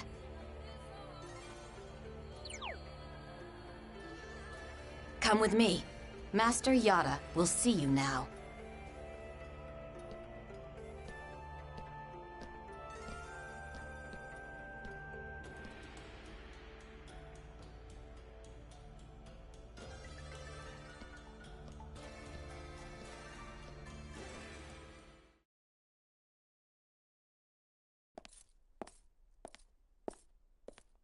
What is this place?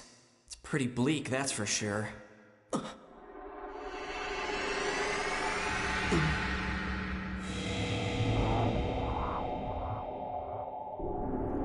Welcome to the Serpent of Lore, Haseo. It took you quite a long time to get here. I've been waiting for you.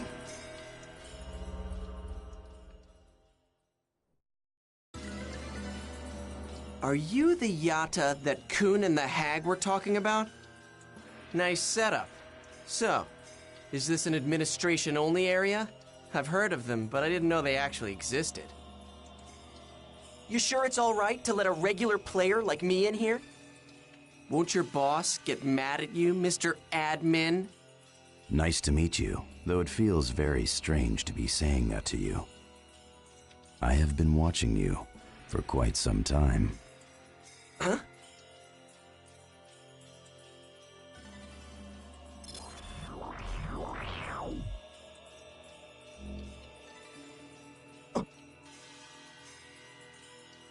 There has been a development in the world that defies the system parameters. One of the effects, or perhaps I should say targets of that development, is that there are a variety of phenomena manifesting in the world. You yourself have experienced one of these developments, the forced reformatting of your character data. You have been spying on Haseo's past! Who in the hell gave you the right to... You are the one who called me an admin, right? To administer means to observe, to protect, and to manage. Both Tri-Edge and the phenomena that happened to you are under my administration. We have only upheld the obligations of our job. A bug that is not a bug. Ideally, that kind of phenomena would never exist in the world. But, as you can see, it indeed does exist. Our overall designation for this phenomena is Ida. Ida? Huh? For now, none of the general users of the game know anything about it. That is somewhat to be expected at its current level. However, you have already encountered it, and you have seen firsthand the sort of threat and danger it possesses. You have seen it and experienced it yourself. Tri-Edge. The name of the skill he had used on you is called Data Drain by us. Data drain? Whatever it is, I've never heard of a skill that can actually lower your You already understand what I am referring to. That Tri-Edge is a phenomena that defies system parameters.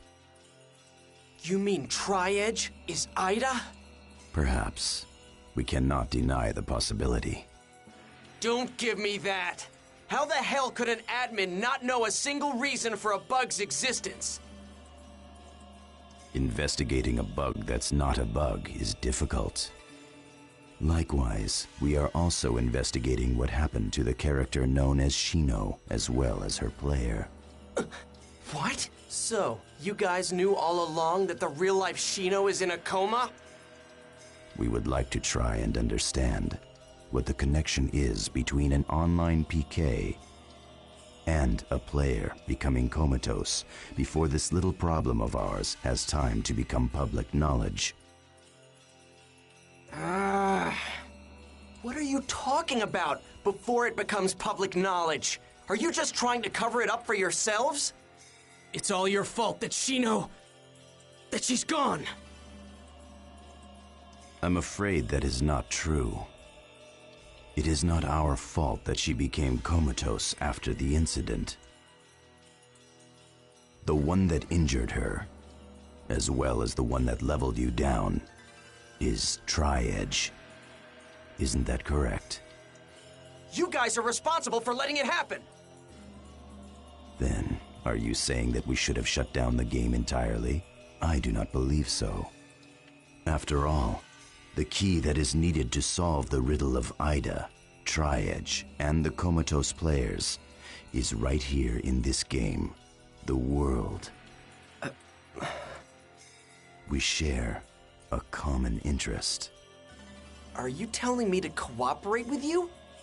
I don't get it. It's simple. The only thing we want from you, Haseo, is the power that is hidden inside of your character. Your character was especially created by CC Corporation for their past project. Power project? You mean my character is somehow special? That's correct. You are a chosen one. Huh? Characters like yours are known as Epitaph users. Kun and Pi are Epitaph users as well. That hag. At this point, the only ones capable of combating Idas are you Epitaph users. So this character's one of them, huh? This better not be some really elaborate new event or something. In other words, you're telling me that you guys need me to help you with debugging the game, right? As I made clear to you earlier, we want nothing more than to contain these unruly phenomena. And the only things that can do that are, in fact, the avatars. And avatars are an Epitaph user's power, right? Yes. But I don't know how to use anything like that. That is because your avatar has not awakened yet. So then basically, I just have to learn to use that puppet thingy. If I can learn to use that, then I can go up against Tri-Edge. Shino. If I help you guys out, I'll be able to use those avatar things, right? Of course. It would be rather troublesome for us if you could not. Sure thing. I'll help you out. But I won't take any orders from anyone. Understand? That is my only condition. Wait! It's dangerous for a player like him to gain that kind of power. Master! He's telling you to be quiet, you old hag. Why are you using a player like him? His avatar would have eventually awakened, with or without our help.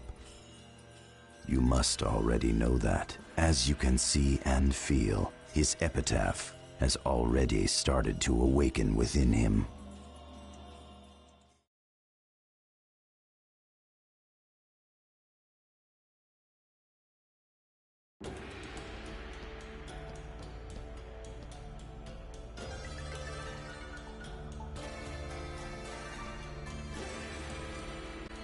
I heard you've joined GU. Glad to have you with us. GU? Oh, didn't Yatta explain it to you? The guild name that we use, Raven, is just a front. What our group is really called is GU. What's that? I heard it was a project name for CC Corp or something. Whatever. I don't care. I just need you to hurry up and tell me how to summon my avatar. How to summon the avatar, huh? Come on already. I'm in a hurry here. Sorry, correct me if I'm wrong here, but are you thinking that there's some specific spell to summon an avatar? There's not? Nope. But if there were, we would have it a whole lot easier. Okay then, how do you summon yours?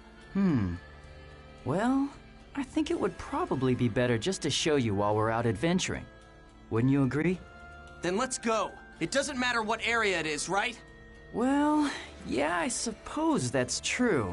But, unfortunately, I've got an appointment to keep. I'll be sure to contact you later. Hey, wait! Damn it. What the hell? Oh well, I guess I'll just head on back to town then.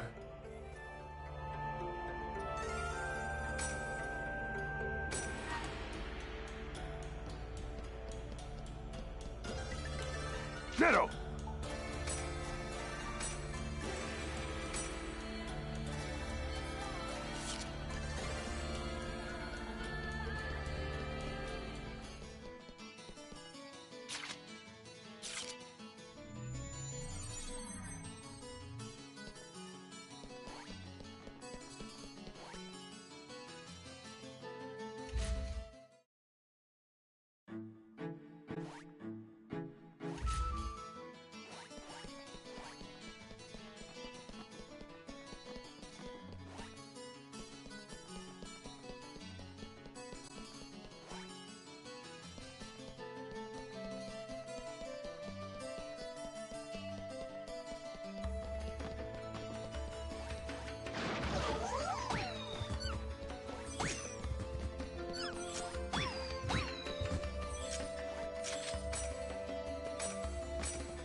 Are you having fun running into me? What? Please, help me! First, get off of me! Move! Now what do I do? I mean, I was supposed to open up the shop together with Syllabus. But when we finally went to open the shop up, there wasn't close to being enough inventory in our storage. What are we gonna do? There's no time left. What should we do? Our customers will be here any minute now. Are they rare items? No. I need to restock on, let me think, 10 black beans and 10 almond jelly. 10 Asian mangoes and 10 caramel sauces. Yeah, I think that's what we're missing right now. Aren't those sold in other shops? Just buy some and sell them yourselves. Oh, you're right. Then... Haseo, come on! Help me buy all the supplies that we need. Huh? Why do I have to help you? Here's the money, Haseo. I said I'm not doing this. Oh, come on, Haseo. You go buy and deliver the Asian mangoes and the caramel sauces to Syllabus when he gets here in the Central District, okay? Great! Thank you so much for your help. Are you kidding? How did I get involved in all of this? The hell with it. I guess I'll help them out. Just this one time. Let's see. I need 10 Asian mangoes and 10 caramel sauces. And then give them to Syllabus in the Central District Town Square when he gets here.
Got him! Thanks a lot for helping us out, Haseo. Once Gaspard gets here, we'll be all set. Hey, what are you guys doing? Oh, I guess you've never done it before. Done what? Well, manage a shop. Want me to explain how it works? Not really. Come on, Haseo. I think it would be good for you to learn what normal players do. Well, anyway. Gaspard sure is taking his time shopping for all of this. I wonder what's up with him. What? It's a short mail from Gaspard. Apparently he got lost. Man, could that guy get any dumber? I've got to go find him. Let me tell you, I'm not moving an inch. Great. See you when I get back. Huh? Will you do me a favor? Watch over the shop while I'm out there looking for Gaspard. Don't be ridiculous! Just go ahead and close it down while you're gone! I can't do that. Our best customers will be here soon. So what? Just leave me out of this. You don't have anything to do, right? Or are you just afraid of dealing with the customers? What? Like hell I am. You'll be fine. Manners are very important even online. Remember to greet them properly. What am I, a preschooler? See ya. I'm off to look for Gaspard. How did I get stuck doing this? Excuse me. Well, welcome! Huh?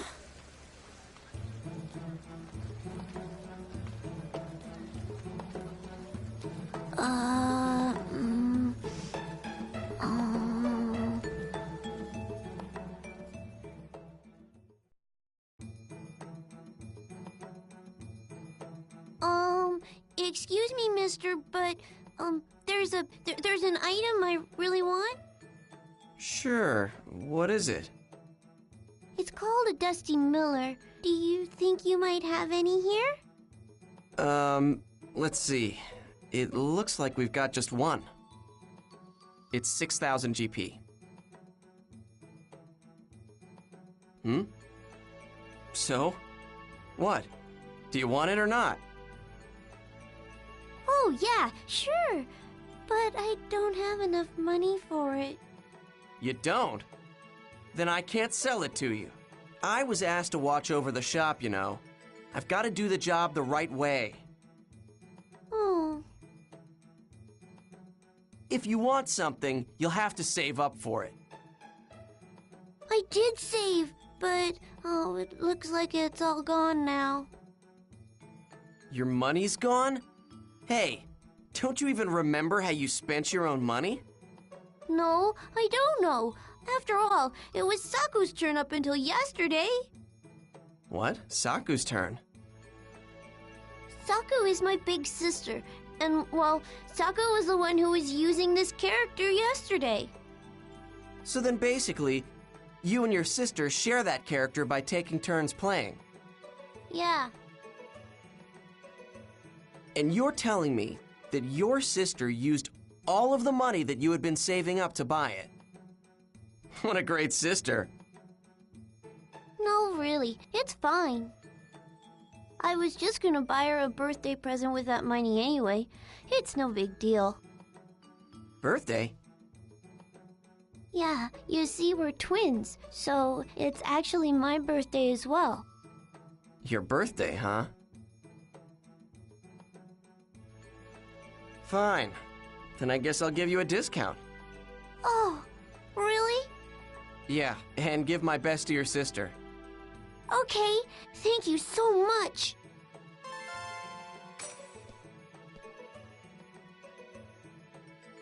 By the way, my name is Bo. I promise that I'll pay you back the next time I come here. Okay, Haseo?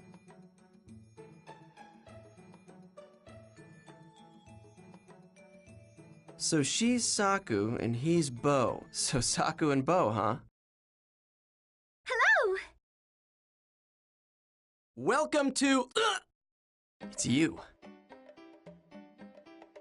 Well, this is unexpected. I never would have thought that you'd do these kinds of things, Haseo.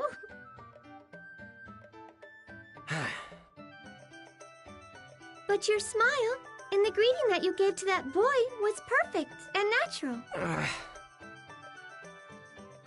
Maybe you work in a retail store in real life, Or like at a video rental place or something. Geez, you're annoying. If you're not gonna buy anything, shut up and get lost. How rude. I will buy something. I'll be sure to make my contribution to the shop Acorn. I wonder why I'm not the least bit excited about that. Hey, so what do you recommend? See? Not bad, huh? Guild shops have a pretty decent selection to choose from. Wow, you're totally right. And everything's so much cheaper here than it is at the NPC shops. To be honest, I didn't really want to bring you ladies here. Aww, why not? Because then your eyes and attention will be rooted to something else other than me. And I just can't help but try and monopolize your beautiful eyes for as long as I possibly can. Oh, Cooney! Now don't worry about anything. One thing's for certain, I only have eyes for you! Please, don't look at me with those passionate eyes of yours. If you keep looking at me with such a beautiful gaze like that, I just know that I'll be forever bound to you. Yo, Haseo, long time no see. What do you mean, yo, you jerk? You sure look like you're having fun with the ladies there, Cooney. Oh no, this is just... well... I've got an appointment to keep. Did I really say that?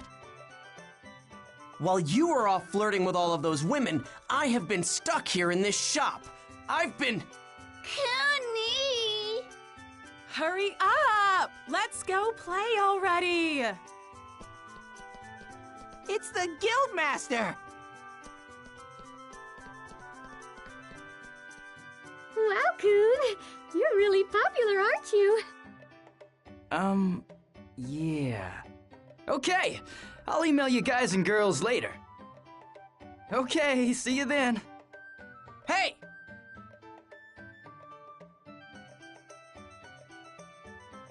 So, Coon used to be part of your guild, and he was the Guildmaster.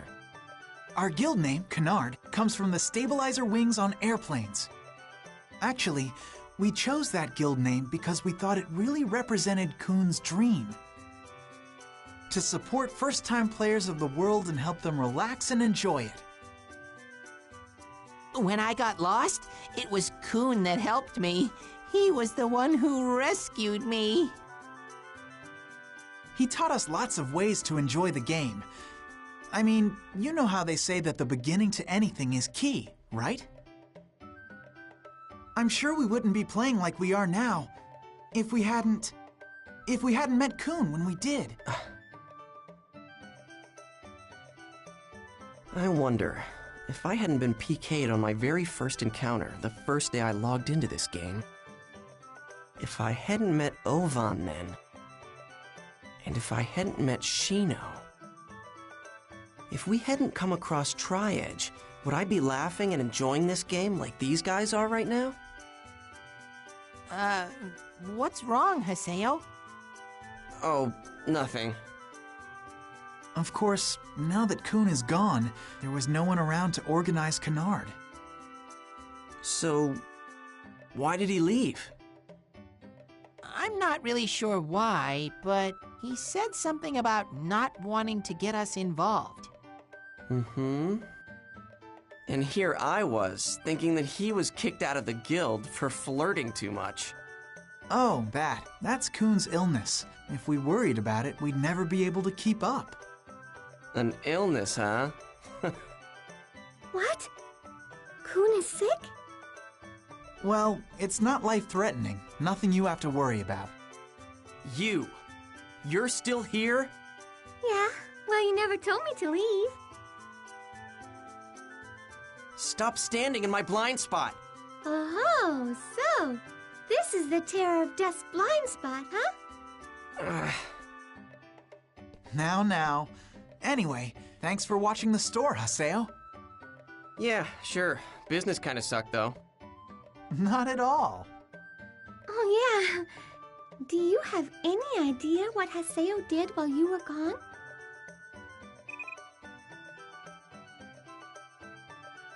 What are you guys chatting about? Oh, you gave a little boy a birthday present? Wow, you're such a nice guy, Haseo. Yeah, I guess you are. Damn girl. Ugh, she really needs to learn how to shut up and... You see that? Everyone really does want to treat other people nicely. I think it's because people can be more honest online than they can in real life. Hey, Haseo, why don't you officially join Canard? Huh? I mean, I think you've got some real leadership skills. And I second that thought. Come on, let's do this together. I think it's a great idea. Just act like you did before. Okay, fine. But it'll be a name only. You got it? Hey, I'm a very busy guy. All right, it'll take a little time to process you, but you should get an email later on. Okay then, glad to have you, Haseo, our new Guildmaster. Yay! Haseo is our new Guildmaster. Congratulations, Haseo. Wait, what's this about Guildmaster? Like I said before, you have some real leadership skills, Haseo. Oh, this is your reward for watching the... Bye. I'll see you later.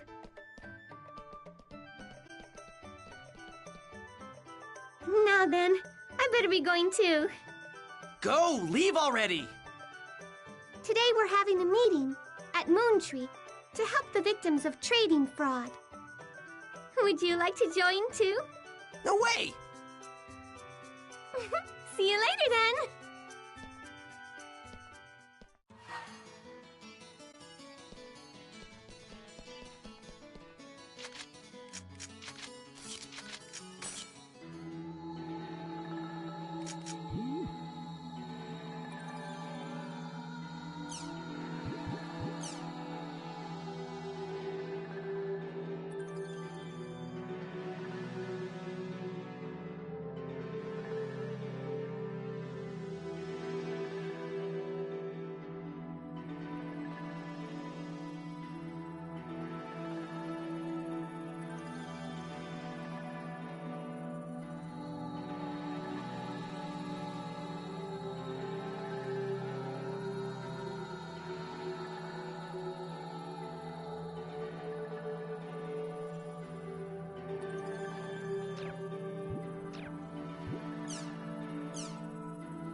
Oh, you're finally here.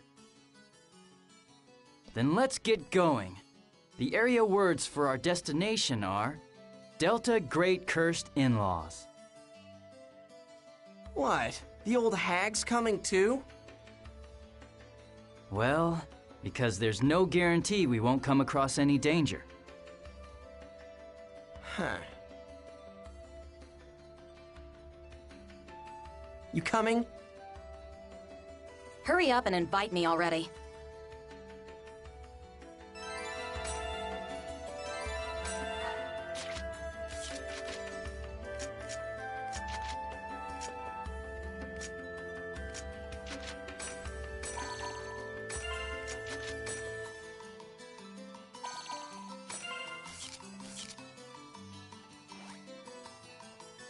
Our destination...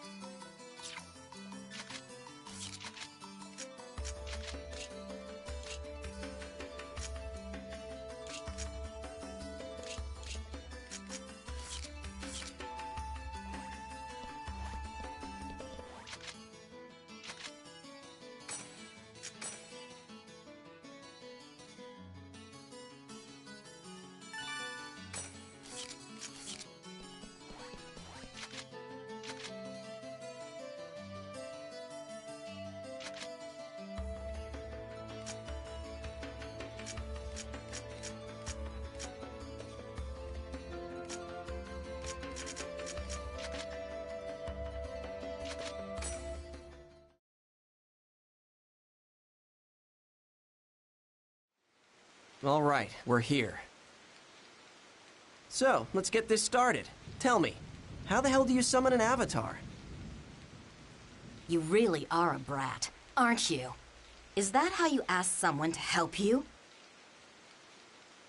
Your boss is the one who put me in GU. Shouldn't you guys be asking for my help? You damn! How dare you speak of Master Yoda like... Okay, that's enough. Listen, we didn't come here to fight, you two. I know that. Yada already told you, but let's recap. Our characters were originally created by CC Corporation several years ago as part of a project. That's what the Epitaph users are, right? So why does this make our characters so special? That's a CC Corp's secret. Non-disclosure agreement? Actually, I don't know the answer to that. What about you, Pi? Anyway, Epitaph users are characters that have the ability to use avatars. To put it roughly, it's kind of like a transformation of your character data in the game. The power of an avatar can be surmised as an alteration of data. Altering data? You mean data drain? Yep, that's one of the abilities an avatar has. Tri-Edge used data drain to put me back to level 1. So, he's an Epitaph user too? But wait, he didn't use an avatar. Then what the hell is he? Man, I'm getting confused. By activating their data-altering abilities, Epitaph users are able to gain powers that far surpass the parameters included in the original game design. But that doesn't mean they can do anything. There are certain restrictions governing Epitaph users as well. Soon, you'll come to understand that. So to summon avatars, I just have to understand those rules? Basically. How? It's right here. Huh? Inside your heart, the player's own feelings and willpower are the origins of avatars. Yeah, right. Epitaph users are still just characters in a game, though, right? How does a bunch of binary data get influenced by feelings and will? Epitaph users' characters are different from normal characters. Different how? We're linked to our characters, not just through our controllers and goggles, but through our hearts as well. Haven't you ever felt something like that, Haseo? When would I have felt that? Wait a minute. What the? Something is starting to... It's growing. Let's hurry up and begin your lesson. Begin?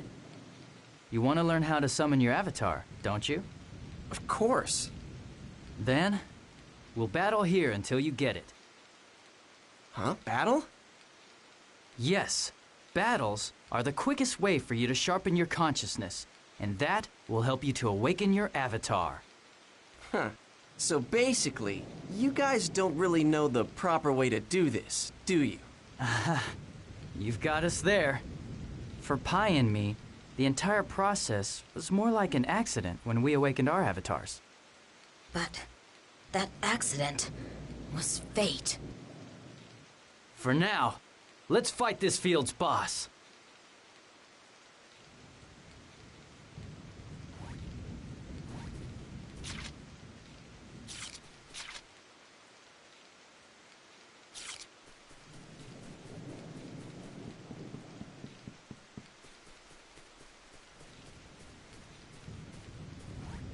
Slow!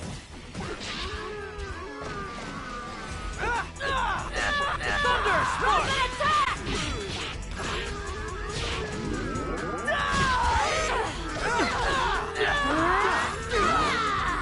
Pretty much what I expected.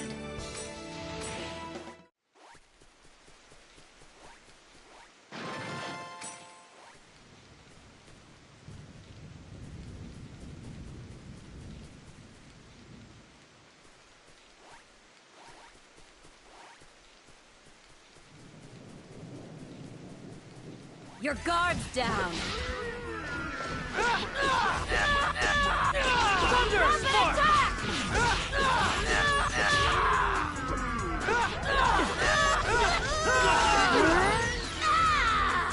Gale Blade!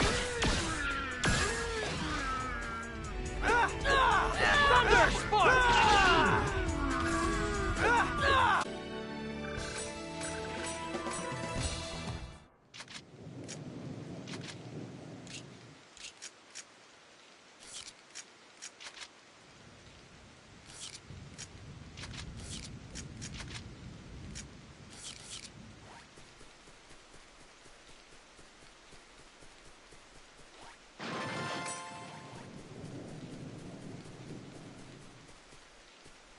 I don't feel like losing today. Gale Blade! Thorn Shot!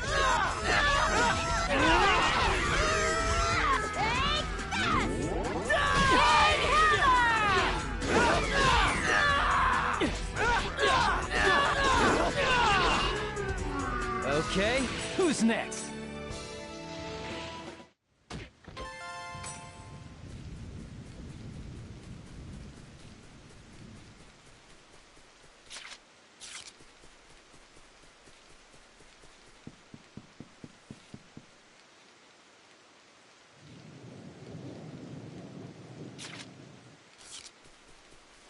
Here's our chance!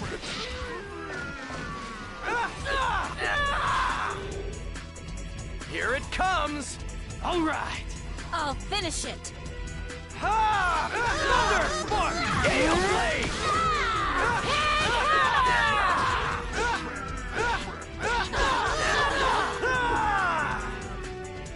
It was adequate.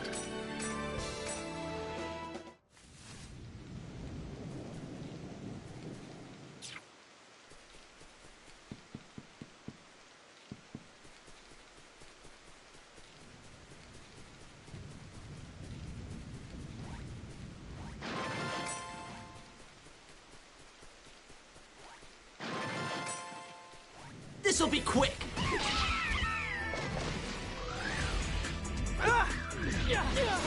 Gale Blade! Thorn Shot!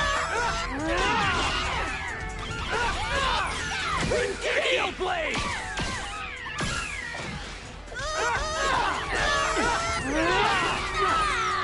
It was adequate.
But how the hell am I supposed to activate the power? Try to figure that much out for yourself. Keep the image of summoning an avatar in your mind. Okay, the image of summoning an avatar. Summoning an avatar. I'll summon you, Avatar. Come on. Come on now. Come on. Come on!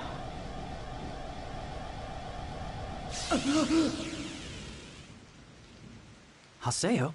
Hey! Huh? I don't feel like losing today. Gale Blade! Thorn Shot!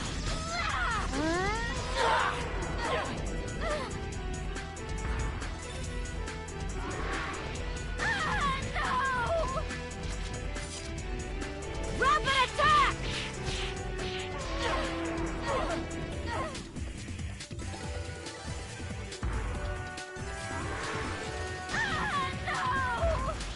Gale Blade! King Hammer! Thorn Shot! Rapid attack!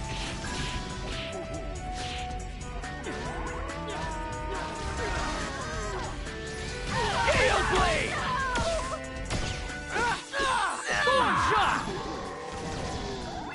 Pretty much what I expected.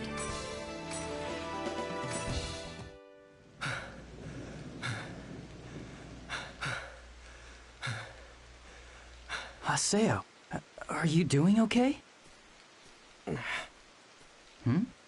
I said shut up! I'm concentrating. I will summon it, so just shut up and watch!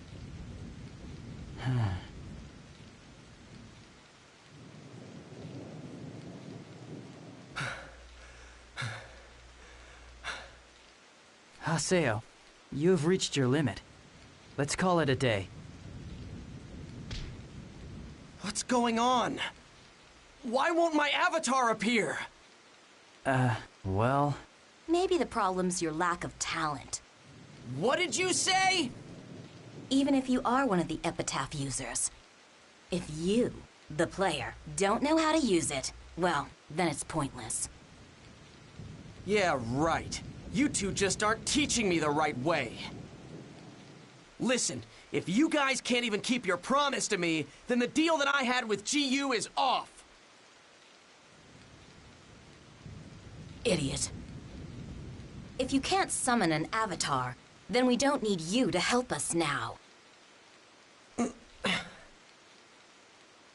Come on, Pi. That's enough. Let's just call it a day, alright? Alright.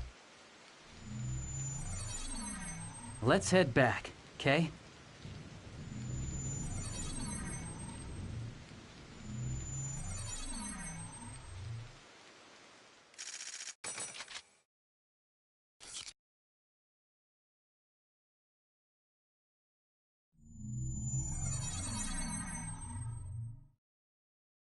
Don't worry about it. We don't expect you to awaken that easily. Better luck next time. Anyway, just rest up for now. When you've got your stamina back, we'll give it another shot and try again. Well, see ya.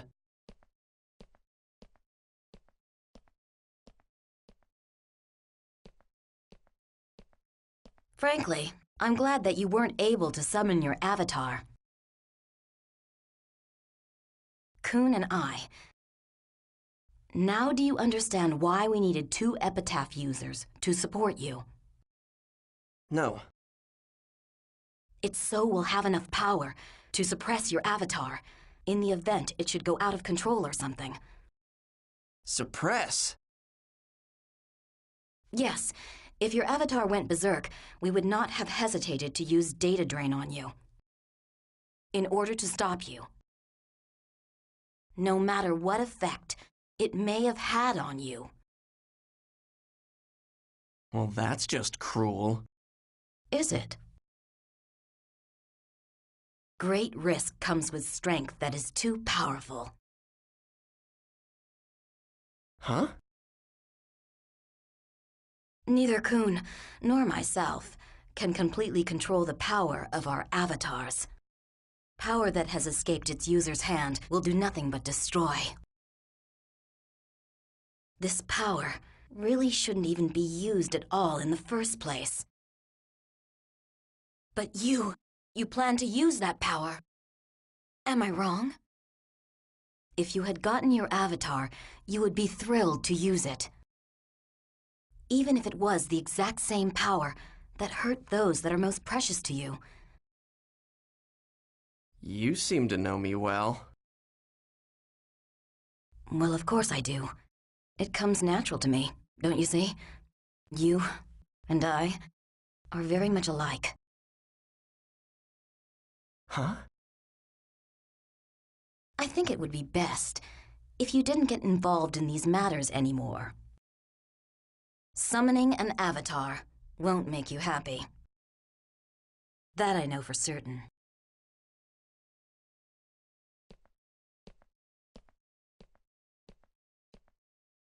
You don't want me to get involved, huh? Well, for your information, if I could do that, I wouldn't be in the mess I'm in right now.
Guildmaster, huh?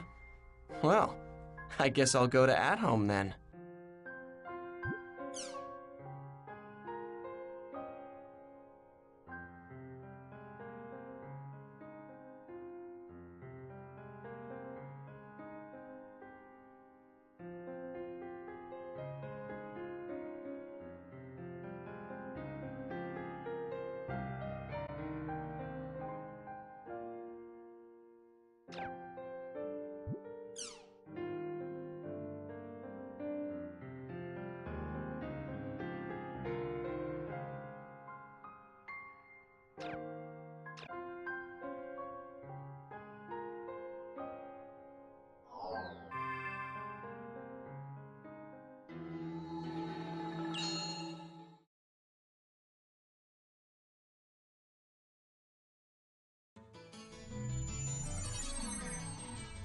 Well, since I am the Guildmaster after all,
I'm Grunty. You're Haseo. Oink. So you're the new Guildmaster, huh? Oink. an NPC? My name is Death Grunty, of the Grunty race. I'm the manager of this at-home. Oink. I won't accept someone like you. Oink. Huh? Managing a guild requires good instincts and talent. Oink. I'm gonna test you, to see if you've got them. Oink. Okay, I'll give you 2 assignments. Oink. And if you can clear both of these assignments, I just might consider accepting you as the Guildmaster. Oink. Here's your first assignment. Oink. The 3 sacred treasures of the Grunty race.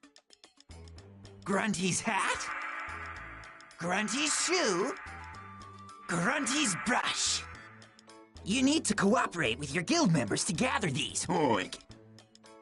My companions hold the sacred treasures. Oink.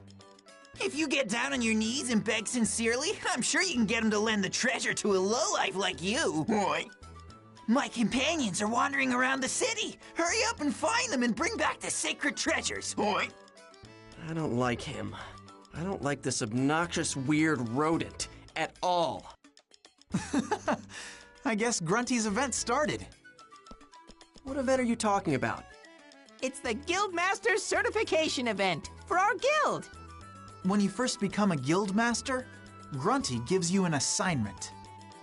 I don't want to run errands for a stupid NPC. But if you don't clear the event that the Grunty gave you, you'll never be able to use all of At Home's features. So, what kind of trial were you given, Haseo? He told me to find some rare items. I don't think I had a trial like that. Fine, whatever. I can get those items if I just find that thing's companions in the town, right? I'll finish this up in no time. Good luck, Haseo. We're counting on you.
Welcome to the Ship of Twilight, Haseo, Nero.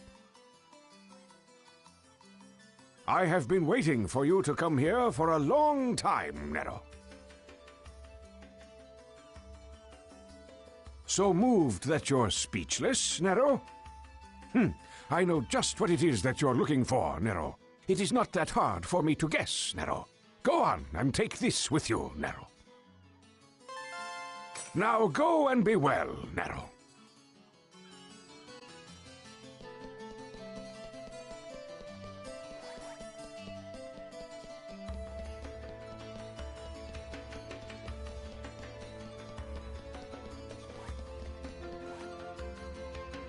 It feels like the river is sucking in my soul. Ooh, you. It's so beautiful and peaceful. Ooh, you. My grandma said that there's a palace for fishes at the bottom of the water. Ooh, you. I'm sure there are canned tuna and smoked salmon swimming happily there. Ooh, you. I want to go. You. You want something? Ooh, you? I think I smell Death Grunty on you. Oh, ew. The smell tells me that you want something. Who you? You want this, right?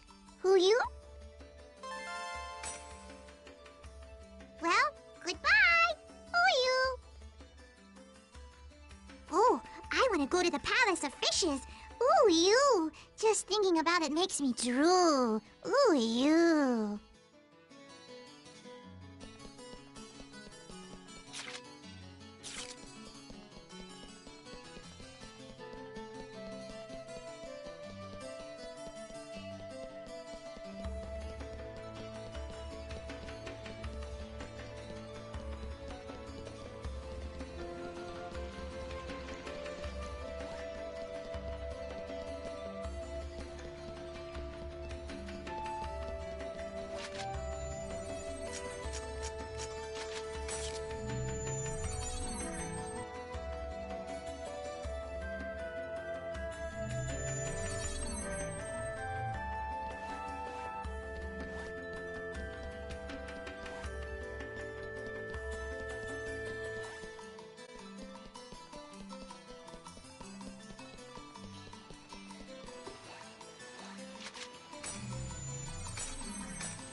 The sun sets again today. How sad.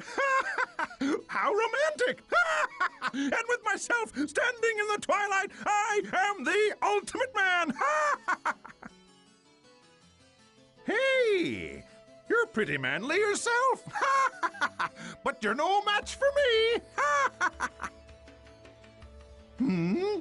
So, you want to obtain my manliness for yourself? Sure! There's always room to be even more manly. First, you need to work hard until the sunset has burned itself into your eyes.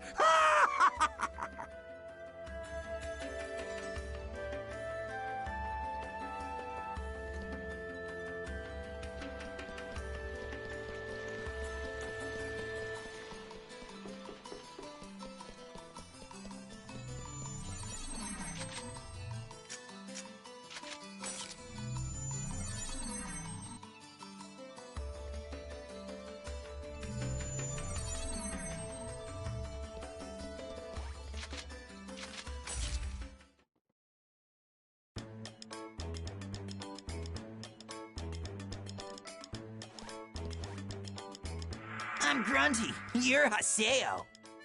You're late. Oink. What took you so long? You're as slow as a pig. Oink. Come on. Hurry up and give me the sacred treasures. Oink. Here, I'll give you this in exchange. Oink. Here is your second assignment. Oink. Sell that item with the help of your guild members. Oink. Now get going. Oink. Perfect! You're already great at shopkeeping, Haseo. I'm not gonna be a vendor again. Well, why not? You were so good at it before. Oh, Okay then, I'll be the vendor instead. You can open up the menu if you talk to Death Grunty. Put the item that Death Grunty just handed over to you into the shop's stock list. I'll do my best to try and sell the item, so just sit back and wait, Haseo. Oh, and be sure to come collect the money by stopping by the guild shop in the Central District, okay? What? What do you mean? Why do I have to go collect the money? Because it's one of your duties as the guild master. Man, what a pain. Fine then, I'll do it. Oi!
Haseo!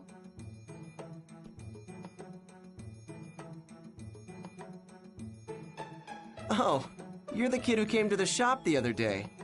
Bo, right? I am so glad to see you. I wanted to give you the rest of the money, you know, that I owe you from the other day. Don't worry about that. I gave you the discount. But... Quit being stubborn. Just shut up and accept my goodwill. Thank you. I think that I really like that about you, Haseo. What the hell are you saying? Well, you know, that's just what I think anyway. So, what are you playing today? Are you a store clerk? Do you know about guild masters? Yep. Well, now I'm one. I'm in the middle of one of those events. So, you're a guild master. Way to go, Haseo. Yeah. Oh, okay then.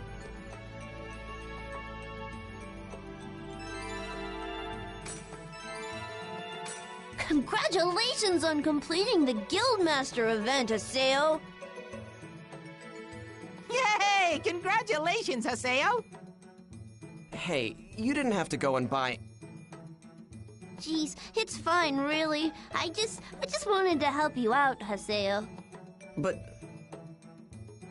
Just shut up and accept my goodwill, alright? Oh, I see.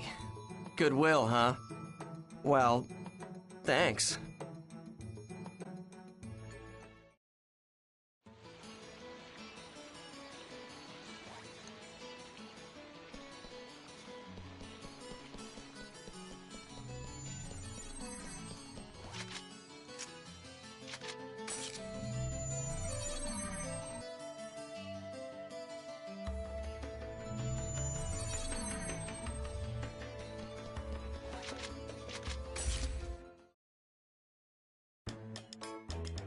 I'm Grunty. Oink. You're Haseo. It looks like you sold it. Oink. Now hurry up and hand over the dough. Oink. Haseo, I'll trust you about the length of a nose hair. Oink. Come on now, don't get angry. Don't get angry. It's just a stupid NPC. but I won't accept you as the Guildmaster. Oink! I might be willing to employ you as my servant. Oink! That's the kind of response it gave me when I became the Guildmaster, too. It's a pretty weird event. That's right. Calm down. This is just an event. It's just an event. This should be appropriate for a servant such as you. Oink!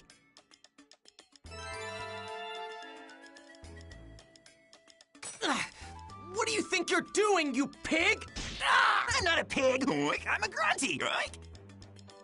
That charm I put on you is something you should be grateful for. It'll monitor your every little move. Oink! It's been carved inside you, so there's no way you can remove it. This way, I can tell exactly how hard you're working for my guild. Oink!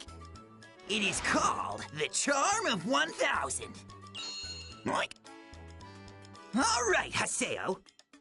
Work for my guild like the workhorse that you are. Oink!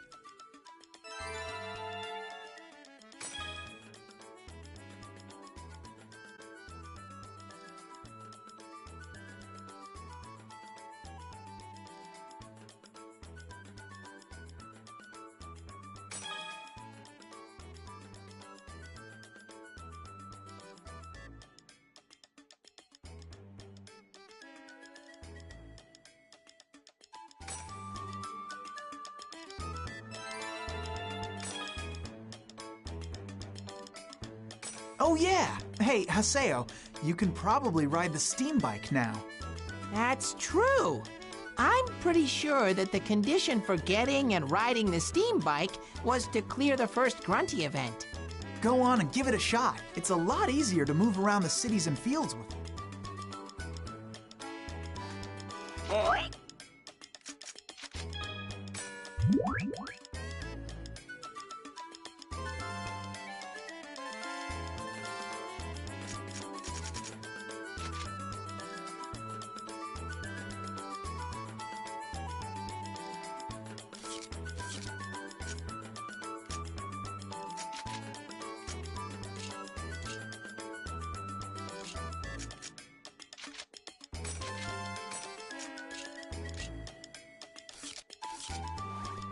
Go on and give it a shot. Hello? Can you hear me? Where are you talking to me? Don't bother looking for me. Oink! I'm using the charm I affixed to you to talk directly into your brain. Wow. Who are you to order me around? Did you say something? Oink! You can hear me? I know everything. Oink! Don't bother trying.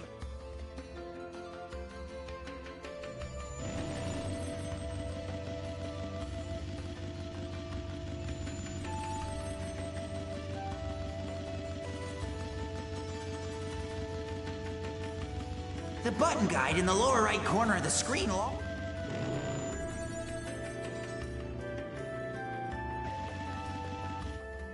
So, is the Grunty event? I'm so tired.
Hey, move it!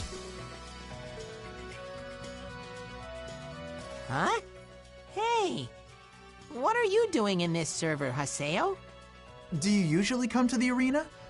Have you ever participated in one of their events? No. Never. Whoa, really? You mean the Terror of Death has never participated?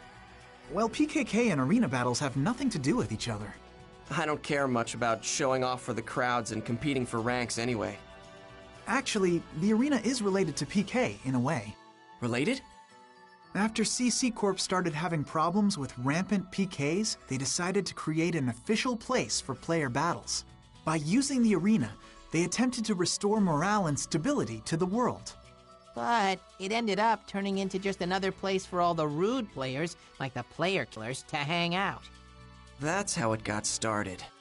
Haseo, I think it would be good for you to learn a little bit more about what's going on in the world. you know? The arena has 3 classes: the Demon Palace, the Holy Palace, and the Sage Palace. The first class that any player can challenge is the Demon Palace. I'm surprised you like the arena so much. Oh, we don't come that often. It's just that today... Hey, isn't it about to start? Let's go. Start? Hey, the Emperor of the Demon Palace is going to be participating in today's title match. Emperor? He's something of an eccentric, so he rarely fights other than to defend his title in the tournament. Wow, you're lucky, Haseo.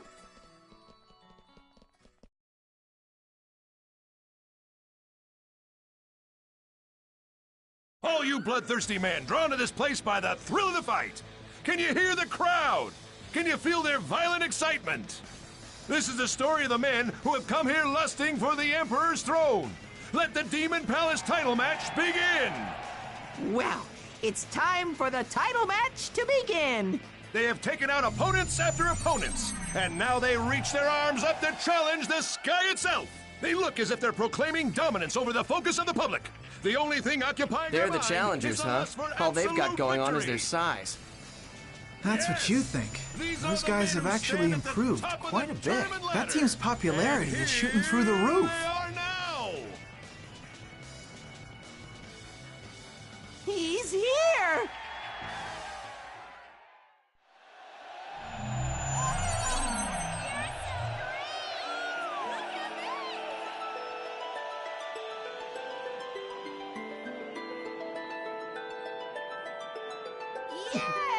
That guy is...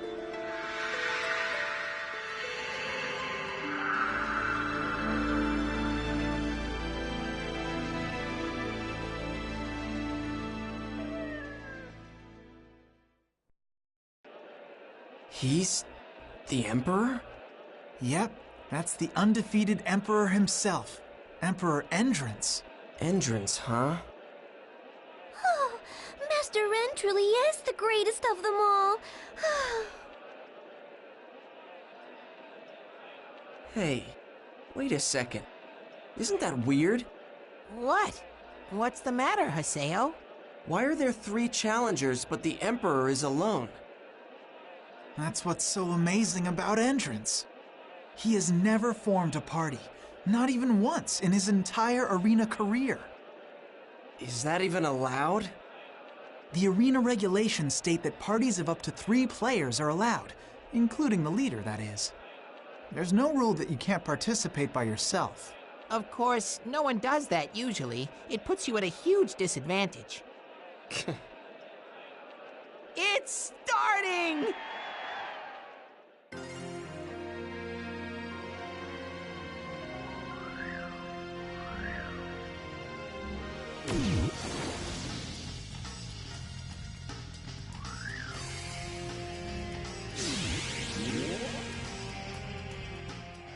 Oh, come on. He's just running away.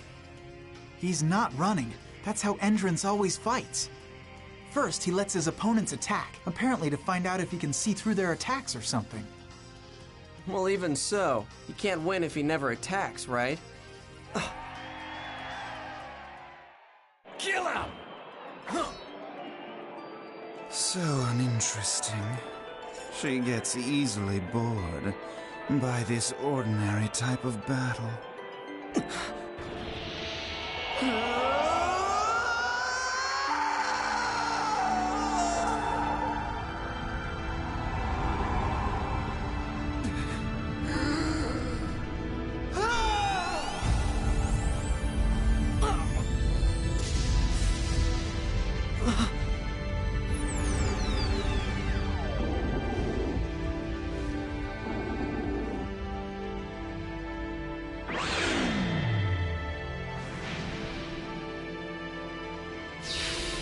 Is that... What's the matter? Can't you see that? Can't you? Avatar. That's right. Avatars can only be seen by Epitaph users. Haseo? No, it's nothing.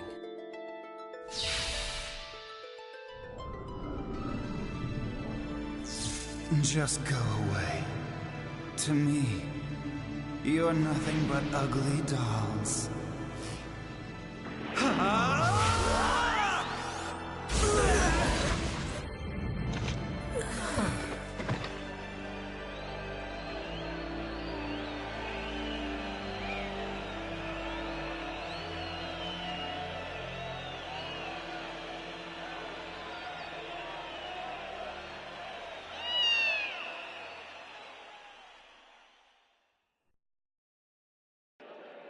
Huh? What?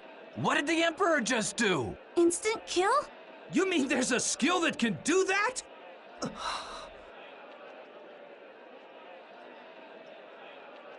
That was absolutely amazing! Actually, about halfway through, everything flew way over my head. I guess that must be how the expert players fight each other. It looks like you understood what happened, Haseo. That's really impressive. You did? That... Huh? That isn't a fight at all! Huh? Hey! Hey, wait up!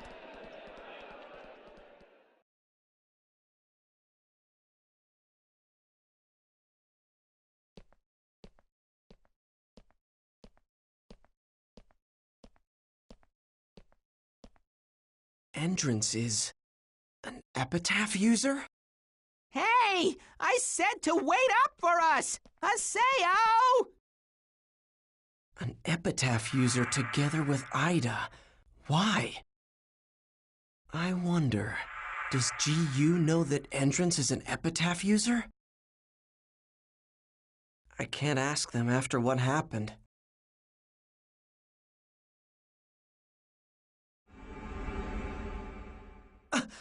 Ovan!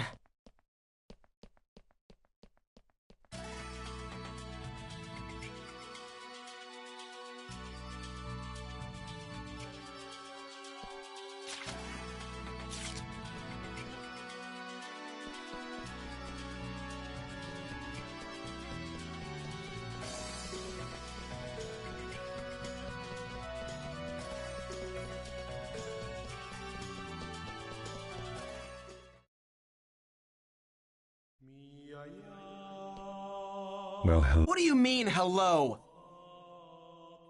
Ovan, you better explain yourself. I've had a lot happen to me since then, thanks to you. So you couldn't defeat Triage. It would seem that one cannot defeat him without stronger powers.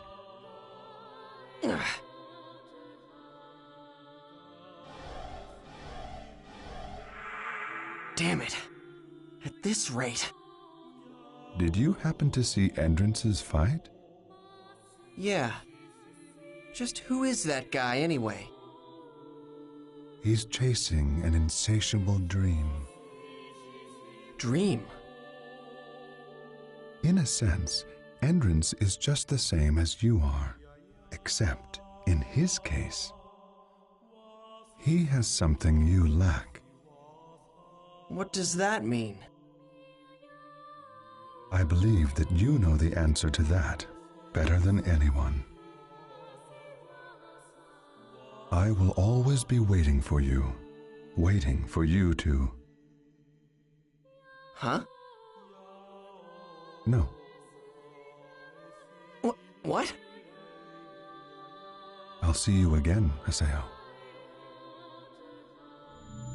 Hey, wait! Ovan!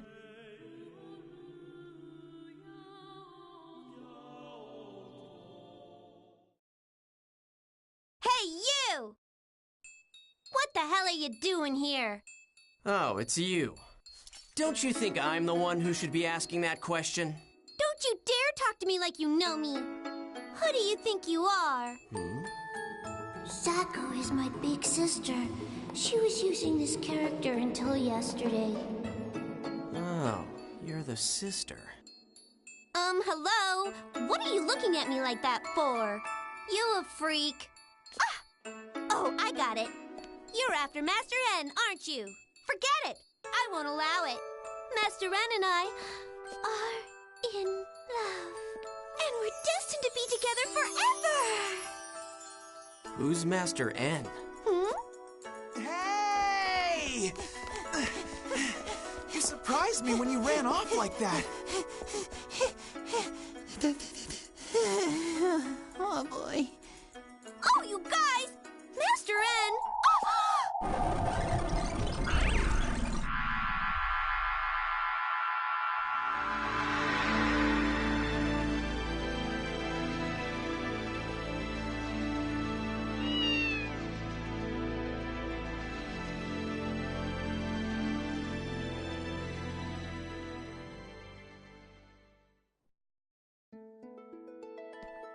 Master N!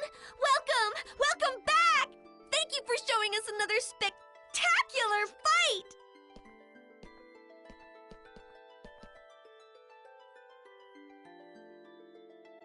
Hey, what do you think you're doing? Master N is too good to speak to the likes of you. Now get out of here! Tell me, who and what the hell are you? Why were you hanging around with Ida at the Lost Ground? Was that an avatar that you used in the fight just now?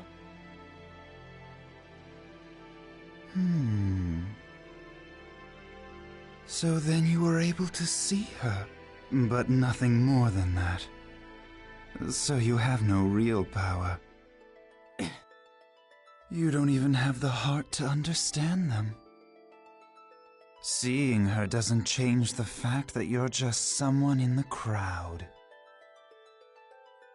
You will grow old without ever accomplishing anything, and then you will just die and rot away into nothing. How pitiful. How truly, truly pitiful you are.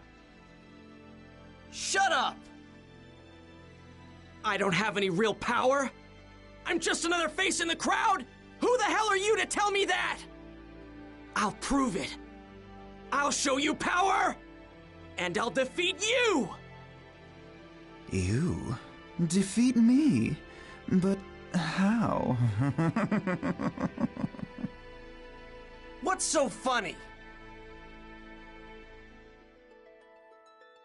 Impossible. It's impossible for you.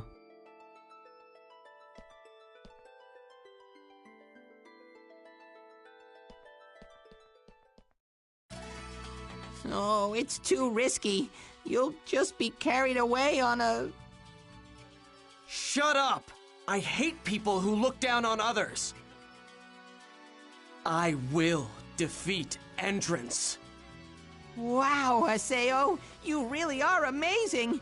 I'd never have the nerve. But how are you going to fight against the Emperor? I guess you'll have to fight your way through the tournament first, if you want to confront him. The tournament, huh? Well, you've got a very long way ahead of you, Haseo. What do you mean? Well, unlike the normal free battles in the arena, tournaments are official fights, recognized and organized by CC Corp. Those who qualify to enter must place among the top 16 registered ranker teams in each Colosseo. It'll be hard for you to get in now. Then I have to keep winning the free battles and become a top ranker, right? You make it all sound so easy, Haseo. It'll be hard if you're not at least over level 20. You'll need a party, too. You guys'll do. What? Us? Oh, no! No way! Impossible! Well, why not? Gaspard gets really bad stage fright. Just thinking about being seen by lots of people makes my hands shake, and then I can't do anything at all. As for me, if you insist, I'm willing to help you out. Okay, we need one more. You know, someone with healing spells would help balance out the party. So, do you happen to know any clerics? Any clerics? What's wrong, Haseo? Nothing. We've got to have at least 3 people. You can participate with just 2, right? Besides, that Master N guy fought by himself. I know, but he is an exception. If a guy like me tried to fight alone like that, I'd be done for in no time. All right, fine. I'll see what I can do about finding the last member. If you find someone, send me an invite. See you later. A cleric. Huh. She's the only choice. But still... Guess I'll log out and try to get some information on the arena.